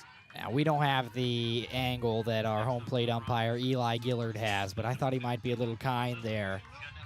It was a good pitch, much closer to the zone, if anything, from Sproul than we saw previously, and Coach Pena is going to go out and have a chat with her here. Liliana Janesco will be the next batter she'll have to face. Janesco no longer playing first for Western Michigan, but still in the lineup. Helen Pena talking with a true freshman. That's the thing you have to remember, too, is that the jitters might be there. And this is such a good duo of Coach Pena and the catcher, Allie Noble, to go out and have a conversation with the pitcher. You know, Coach Pena wouldn't put Sproul in the game if she didn't have confidence in her. I know she hasn't played a lot, but this is a MAC game with a bit of importance. Every game at this point for Ball State needs to be a win, more or less. Sitting in 12th place in the MAC right now at 3-14 in the conference. You're just trying to settle your pitcher down. It's probably the biggest spot of her career so far. Just get her settled in. First pitch to the righty, Janesco misses at her feet with runners on first and second. Cardinals looking to stop the bleeding in the top of the fourth. It's 8-2 Broncos. Sproul. Her 1-0. Finds the zone for a strike on the inside part. I was going to say, just got to split the difference between those high pitches we saw in the first at bat and that first one against Janesco. See if she can start dealing now. The 1-1 offering. For a strike on the inside, part of the plate once more. So 1 ball, 2 strikes now on Janesco. And this is easy to fall into as a freshman, but like freshmen reveal what they're thinking through their body language. And you could see her just kind of lift after those 2 called strikes. She rides the momentum on the 1-2, strikes her out looking. Big time strikeout for Cameron Sproul to get the second out for the Cardinals in the top of the 4th inning. And that's huge for Ball State because now you're I don't know how long Coach Pena wants to leave her in. Maybe just finish this inning out as little as she's pitched this season. But to get her these valuable reps and to see her start to perform now, if she's able to work out of this jam and strand 2 runners, Ball State's going to be in a good spot. You can see the infield coming around Cameron Sproul into the circle. There's more life in Ball State despite the score right now, just seeing the true freshman start to find her rhythm. And a pinch hitter, it won't be Megan Malarczyk. It'll be Jaden Merrill who steps in, the righty bat. She's batting .261 on the year with 12 RBIs to her name. And the first pitch goes with an off-speed right down the middle of the plate. Man, it looked like that pitch was hanging forever. It's a really solid pitch, and you can start to even feel the crowd getting into it again. You hear the bench from Ball State out of the dugout getting behind their freshman arm. Sproul, a glance down, and the 0-1 to Merrill. Low and in at the knees. Ooh. It catches the zone on the inside part of the plate. 0-2 to count to Merrill.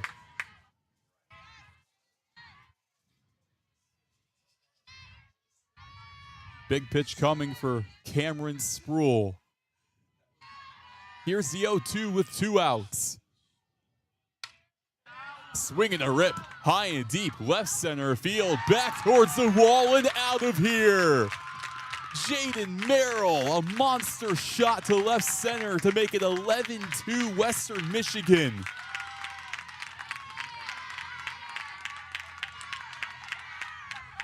Broncos pouring it on with a 7 spot here in the top of the 4th. That's a really tough break for Sproul because she was really starting to get rolling there. The off-speeds were working. That time the off-speed just elevated a little too much. Wasn't able to break how it was supposed to. And a good job by Merrill. Got handed that spot as the pinch hitter, and she delivered. Second 3-run shot of this inning for Western Michigan. Now it's Bella Duncan, the right-handed bat. Her last at-bat was actually earlier in this inning. It was a single. Yeah. First pitch, off-speed, misses high. So the Broncos have officially gone around the entire order in this inning. Oh, yeah.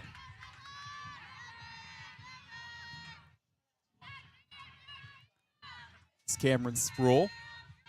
Sets up the 1-0 delivery. High and in, the pitch misses. Western Michigan today with their brown jerseys, their yellow pants. You have the white lettering with the gold trim on those brown jerseys. Cardinals in the all-white with the red pinstripes and the red lettering. And a 2-0 from Sproul on the way. High and away, a 3-0 count. If you're Sproul, obviously, you know, it wears on you mentally that you gave up that home run, but you got a fresh set of bases and 2 outs. Just work it back into the zone, regain that momentum. Worst case scenario here would be putting another runner on and maybe starting a 2-out rally. The 3-0 misses high and away, so a 2 outs, another walk for Sproul. Now she's in trouble if she wasn't already. And an 11-2 contest where really it just seems like it's been all Western Michigan. And it wasn't at the beginning necessarily, Roen. This fourth inning has opened the floodgates. We entered this fourth inning with a 2-run ball game and just great hitting from really truly from top to bottom. We're seeing our second time through this order in just this inning. So the Broncos have kind of figured out Ball State's pitching a little bit. Thought we might see a little more out of Bridie Murphy, but you know, when you see her twice the day before, you're familiar with her stuff, you're familiar with what she throws, and with a real hitter's day at the ballpark with the wind whipping out to center, I'm not super surprised at what we've seen in terms of the offense from Western. They've put together some solid offensive at-bats so far. How about this? Ella Whitney, the new pitcher. Yeah. So Cameron Sproul exits the contest. And with 2 outs, a runner on first, in comes Ella Whitney, a 4.7 ERA on the season, 55 innings pitched. So for Ella Whitney now being the 5th arm the Cardinals have used in 4 innings, how does she work through this and help? I mean, not even a 0 on the board. It's already 7 runs in the 4th. But how do you just combat this? Well, I think if you're Ella Whitney, you have to recognize that the scoreboard is not your fault at this point. You're playing with house money. You framed it beautifully earlier where Ella Whitney is a great hitter who also can throw. Yeah. She's also got a great arm in the pitching circle. Primarily, she's been thought of as a hitter this year. Now she gets to step in, do something that she's been very good at for a very long time. Maybe not the position she thought she'd be in, but like I said, she's got nothing to lose at this point, so she just goes out and throws some solid pitches, finds the zone, and at least works out of this inning. Then Ball State can reset offensively, try and work back into this game. She'll have to face Caitlin Ty, who is 2 for 3 on the day, has a homer to her name, but this is now the 3rd pitcher the Cardinals have used in this 4th inning. But Ella Whitney just looking to get that 1 out in the top of the 4th inning where it's 11-2 Western Michigan on a gorgeous Sunday afternoon.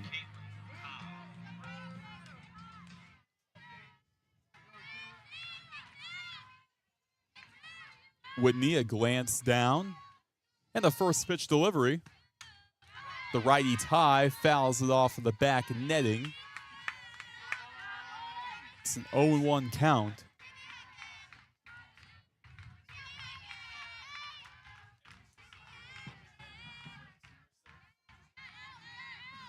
Whitney comes set, and the delivery.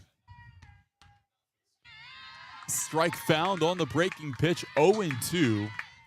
Whitney, who grew up in Monrovia, Indiana, ended up going to Florida International, but last year found her way back into the Hoosier State with the Ball State Cardinals, and she's been stellar ever since. The 0-2. Wind and delivered and popped up in the right. Foul territory, caught by Urban, the right fielder, for the 3rd out. And that'll do it for the top frame of the 4th. Now to the bottom half, where Western Michigan leads 11-2. You're listening to Ball State Softball on SportsLink Digital Radio, presented by Victory Honda of Muncie. Behind every strong hip and knee.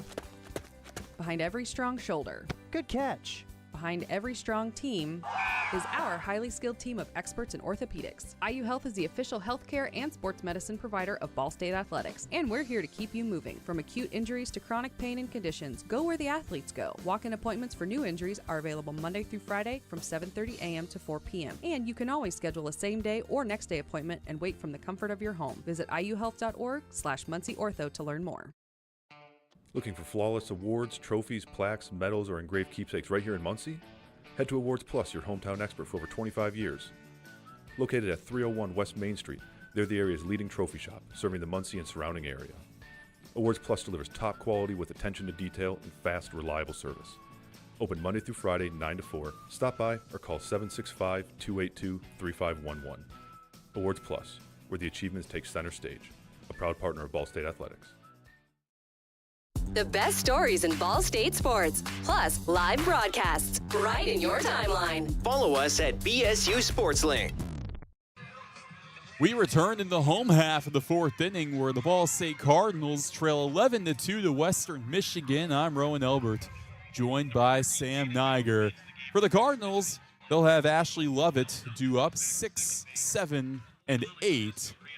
The Broncos right now have a few changes with the fielding. Jaden Merrill, who had that 3-run homer in the 4th inning, now playing right field. And Jalesko, who checked out at first base, is now back in at first.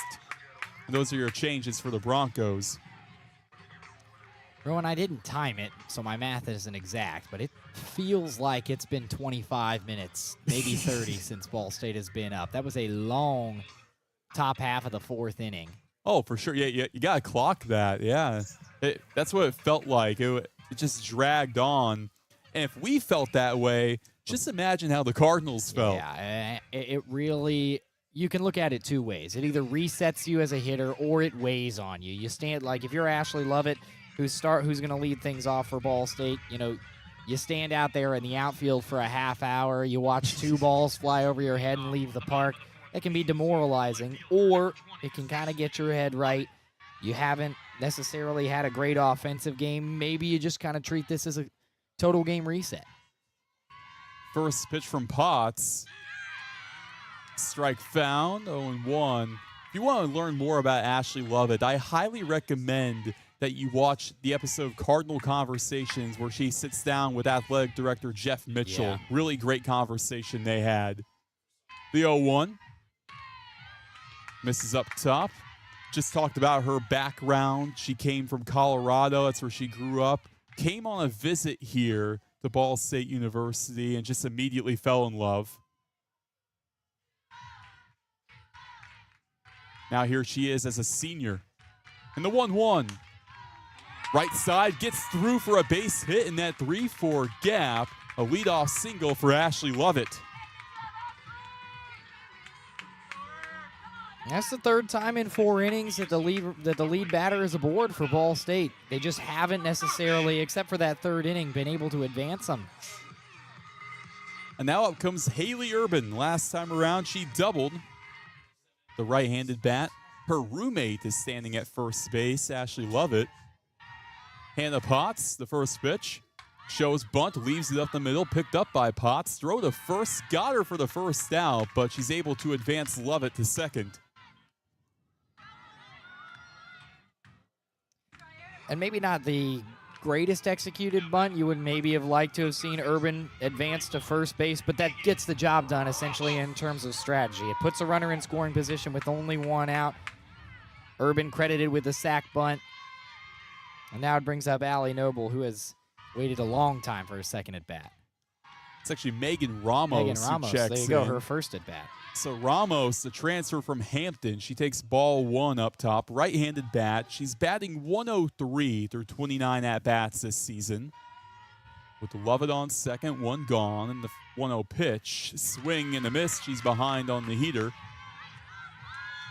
Because what we saw was Skyland Pogue switch from third base to catcher, and then Megan Ramos filled her spot over at third.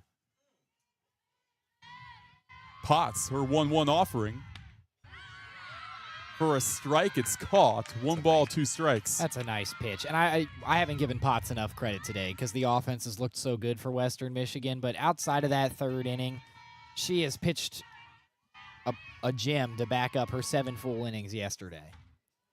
The 1-2 misses high and away to Megan Ramos in a game where it just really has felt like all Broncos. Yeah. That wasn't the case yesterday. Both games were fairly tight. And Western Michigan has lived up to the keys to the game. We said consistent offense. So that one's fouled away. We said consistent offense. Yesterday it was 8 of the 10 or of the 9, runs scored yesterday for Western Michigan came in the 2nd innings. Now we've got 1 run apiece in the 1st and 2nd, 2 in the 3rd, and 7 in the 4th. This has been a start-to-finish great offensive game for the Broncos.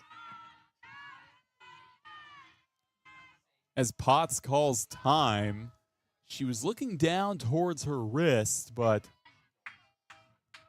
we go back to the reset. The training staff's going to come out or something. Yeah, this is interesting. I thought at first it may have been a pitch communication error. That still could be the case, but knowing that this is a big pitch to get that second out. Right. Because we are in run rule conversations now. Western Michigan leads by 9. The run rule is you have to lead by 8 after 5 complete innings. So Western Michigan well on their way to get there. And putting up a 0 would be huge for that. And then that puts all the pressure on the Cardinals with just 3 more outs. Cardinals have already thrown 5 different arms today. Who knows if Whitney's going to stay out there and throw again in the 5th. But for Ball State, the lack of offense today and just the pitching woes have really put them in a tough spot. 2-2 count. Here's Potts. Swing and a miss on Ramos. There's your second out.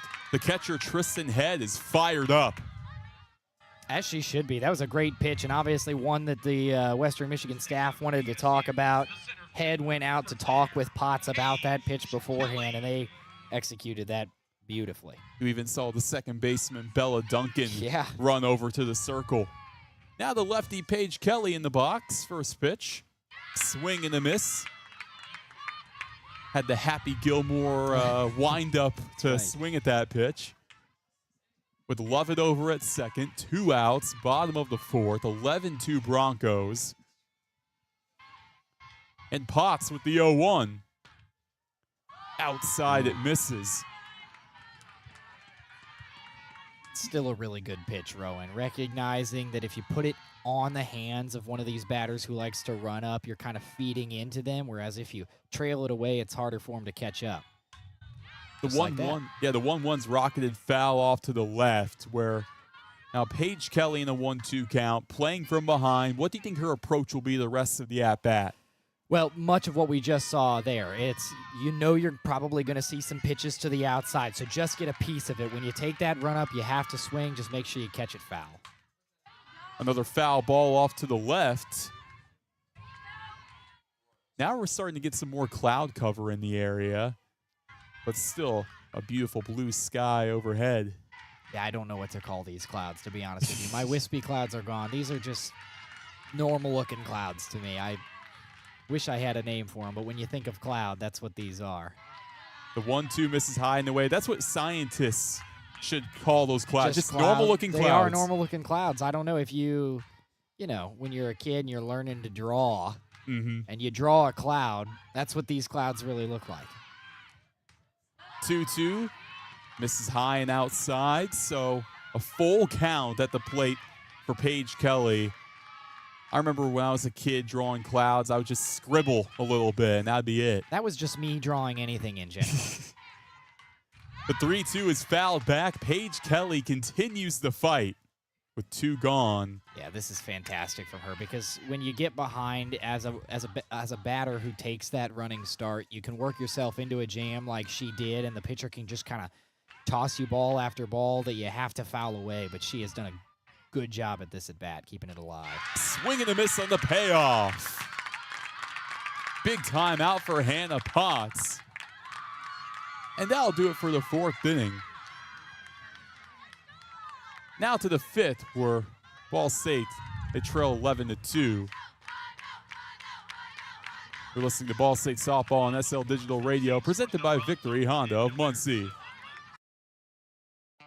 Looking for flawless awards, trophies, plaques, medals, or engraved keepsakes right here in Muncie? Head to Awards Plus, your hometown expert for over 25 years. Located at 301 West Main Street, they're the area's leading trophy shop, serving the Muncie and surrounding area. Awards Plus delivers top quality with attention to detail and fast, reliable service. Open Monday through Friday, 9 to 4. Stop by or call 765-282-3511.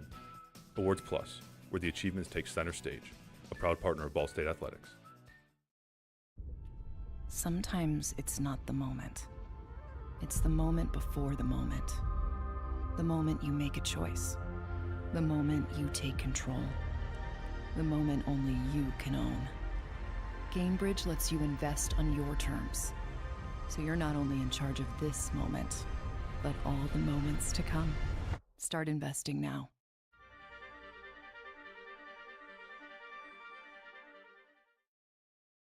You're listening to SportsLink Link Digital. Presented by Victory Honda of Muncie. Your home for live Ball State sports.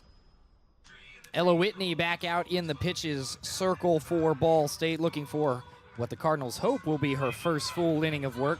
Cardinals have thrown 5 arms in 4 innings. They trail 11-2.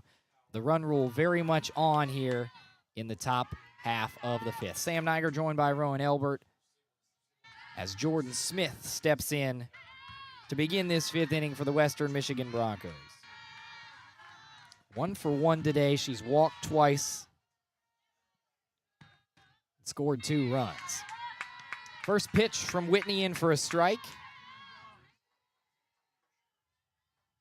The only pitcher to throw more than 1 complete inning at this point is Bridie Murphy, 1 1/3 thrown for the Cardinals. The 0-1 misses low. This is the 3rd straight inning that Smith steps to the plate. That will be the case for everybody in the Western Michigan lineup.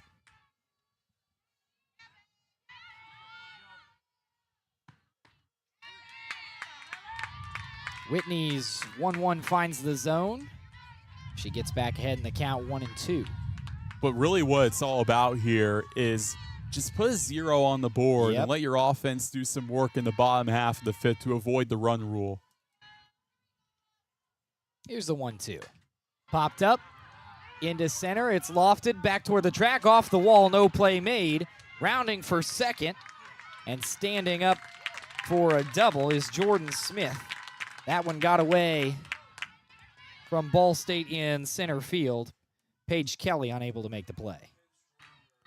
That was really some solid hitting that time from Jordan Smith. The way she was able to just get a complete hold of that ball. Brings up Tristan Head, who is 1 for 3. She's reached base twice. Had the 3-run home run last inning. She also reached on a fielder's choice in the 1st and had that awkward runner's interference in the 3rd. Fresh count for Whitney. Low for ball 1. How about Western Michigan going with a pinch runner, Corinne Martz, IU Indy transfer? Just trying to get a little speed around the bag. Add to this lead. Another ball lofted to center. Chance at the play. No, it leaves the park. Back-to-back home runs for Tristan Head in the 4th and 5th inning. A 5 RBI day. Well, Sam, if there was an MVP for today, I think it would be Tristan Head. I'm just going to go out on a hunch and say that. Well, we talked about it when she first came up to the plate. Had that fielder's choice, wasn't a super strong start to the day.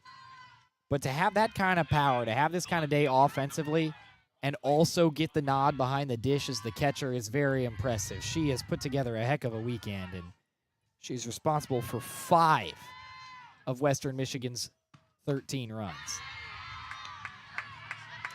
Swing and a miss for Riley O'Brien, strike 1. Still no outs, 13-2 in favor of the Broncos. Out hitting Ball State 13-6.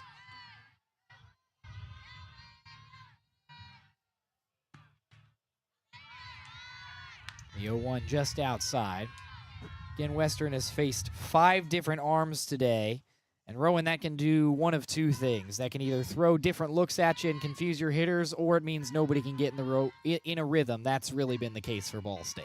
Yeah, I think it's been the second option for sure. 1-1 fouled into left. Out of play. Lovett couldn't run onto it to make the grab. It's a 1-2 count. I think when there is a pitching change like that, especially that many, an opposing team, maybe just from the sense of being a competitor, you kind of smell blood in the water. Exactly. O'Brien is 1 for 3. Infield pop-up. 2 infield pop-ups, rather.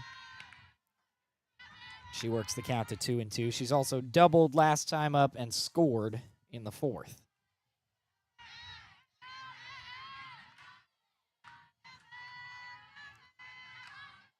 Nobody around the bags. Here's the 2-2 from Whitney. High. Count goes full. The damage has been done in this inning. It's all about just getting outs as much as you can. And even in a 3-2 count, I think Ella Whitney should focus on getting soft contact in the infield and just giving something to hit. This one is swung on to left, and Lovett snags it out of the air for out number 1. A much needed out for the Cardinals. It's big when you think about just trying as much as you can to not dig yourself in even deeper of a hole, because now for the Cardinals, they would have to put up 4 runs in this bottom of the 5th to avoid a run rule. Stranger things have happened, and Cardinals have not had a terrible offensive day by any means, but this one's popped into right center. Nobody able to come on to it, and rounding for second is Emily Lampella, excuse me. And she is in for another double. That's back-to-back doubles on her day. She's now 2 for 2. That's a Texas leaguer if I've ever seen one, right. Sam. A blooper in the right center. It looks like just a normal pop-up, but Haley Urban in right field, Paige Kelly in center. Nobody can get that. Even Zimpelman tracked back from second to try and pull that out of the air, and truly in no man's land when that ball fell. Another early swing, this time from Herman. Shallow right. Play is made by Zimpelman, holds the runner at second. That's out number 2 in the top half of this 5th inning.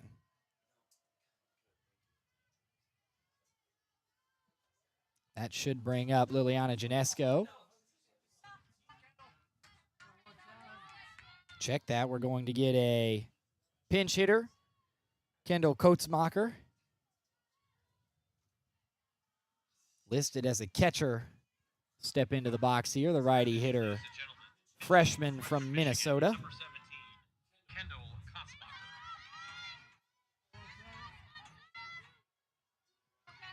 She'll fill in for Janesco, who was 0 for 2 on the day with a walk and 2 Ks. Runner still on second, 13-2. First pitch, laced foul, third base line. It's funny because Koetsmacher, she was a finalist for Miss Minnesota softball last year. Comes just a bit east to Western Michigan. Stays in the Midwest. Gets her chance to leave her mark on this game. Whitney's second pitch, outside, ball 1. 1-1 count. At least 1 run scored in every inning today for WMU. Majority of the damage done in the 4th with a 7 spot. The 1-1, chopped to short, play is made, and that will do out number 3 of this inning. Peter Zach scrapes things up. We'll see if Ball State can avoid the run rule in the home half of the 5th. When we return, it's SL Digital Radio, presented by Victory Honda of Muncie. Looking for flawless awards, trophies, plaques, medals, or engraved keepsakes right here in Muncie? Head to Awards Plus, your hometown expert for over 25 years. Located at 301 West Main Street, they're the area's leading trophy shop, serving the Muncie and surrounding area. Awards Plus delivers top quality with attention to detail and fast, reliable service. Open Monday through Friday, 9 to 4. Stop by or call 765-282-3511. Awards Plus, where the achievements take center stage. A proud partner of Ball State Athletics. Sometimes it's not the moment. It's the moment before the moment. The moment you make a choice. The moment you take control. The moment only you can own. Gainbridge lets you invest on your terms. So you're not only in charge of this moment, but all the moments to come. Start investing now.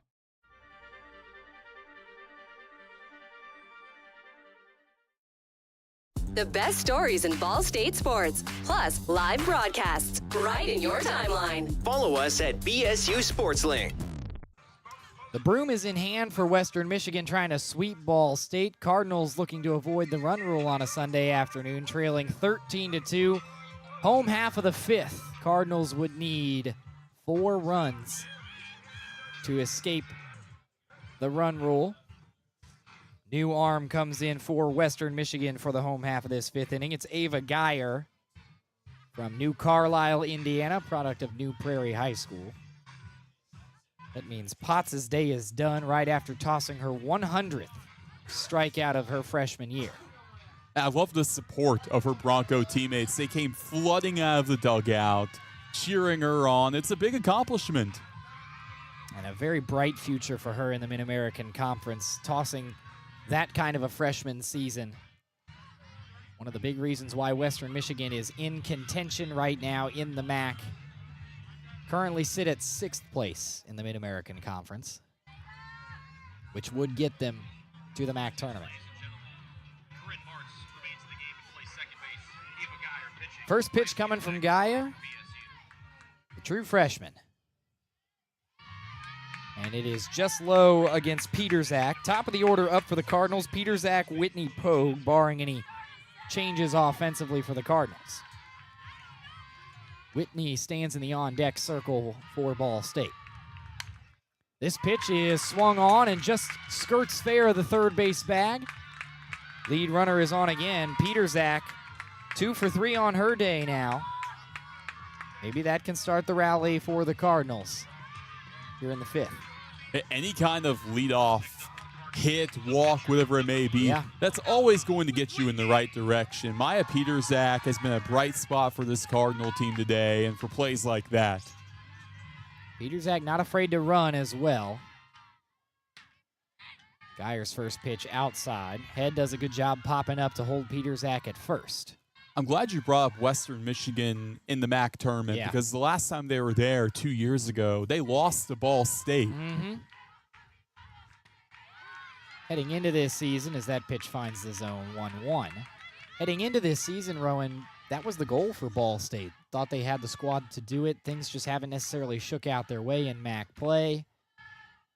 And now with 10 games left after today, as this one is laced into left, it's going to drop and advance the runner. Whitney heads for second, and holding at third is Peterzak. 2 runners in scoring position. Cardinals giving it their best to try and avoid this run rule here on a Sunday. An offensive outburst for the Cardinals to start this bottom frame of the 5th. Why not? Just trying to stay alive. I think it's a whole thing about a sense of urgency. I think that's exactly what it is. The Cardinals are playing like it's do or die because, quite frankly, it is. Cardinals 3-14 in MAC play. Western Michigan, who is that last team in right now, 9-8. So Ball State officially 6 games out of a MAC tournament spot with only 9 MAC games left. It is do or die time for Ball State at this point in the season. First pitch misses outside. Skyland Pogue back in the ball game on offense. She's 0 for 2. She is lined out to third base, popped up to left field.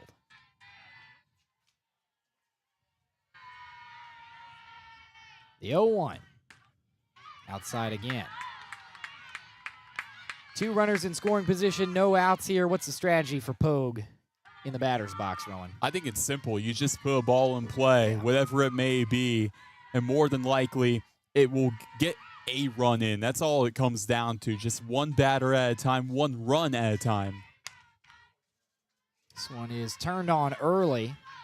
Goes foul down the first base line. Aggressive from Pogue. She saw that pitch. She liked it. Able to catch up to the breaking ball.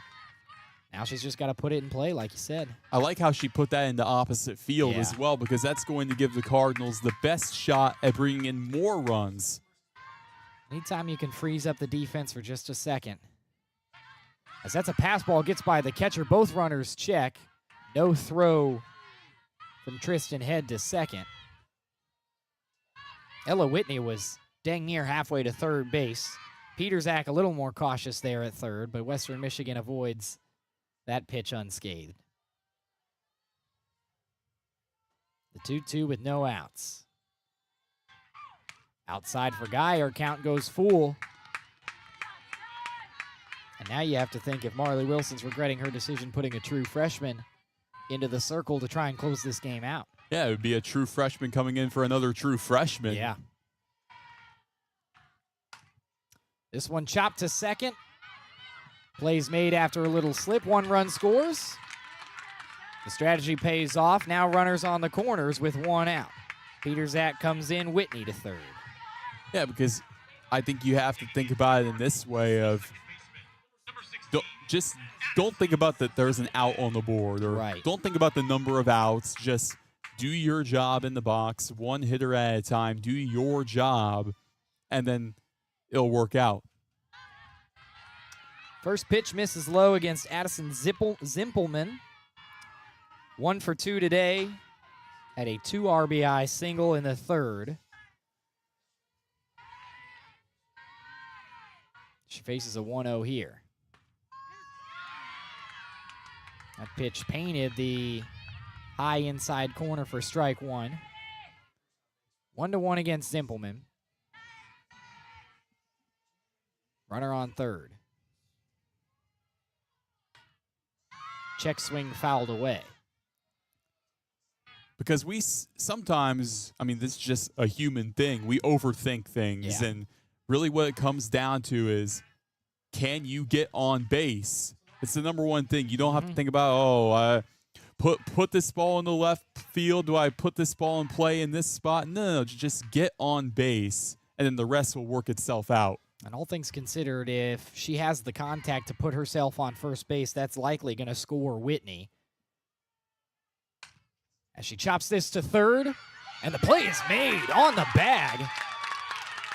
Whitney is out at third. Zimpelman on the fielder's choice reaches first, and Western Michigan is 1 out away from the run rule sweep.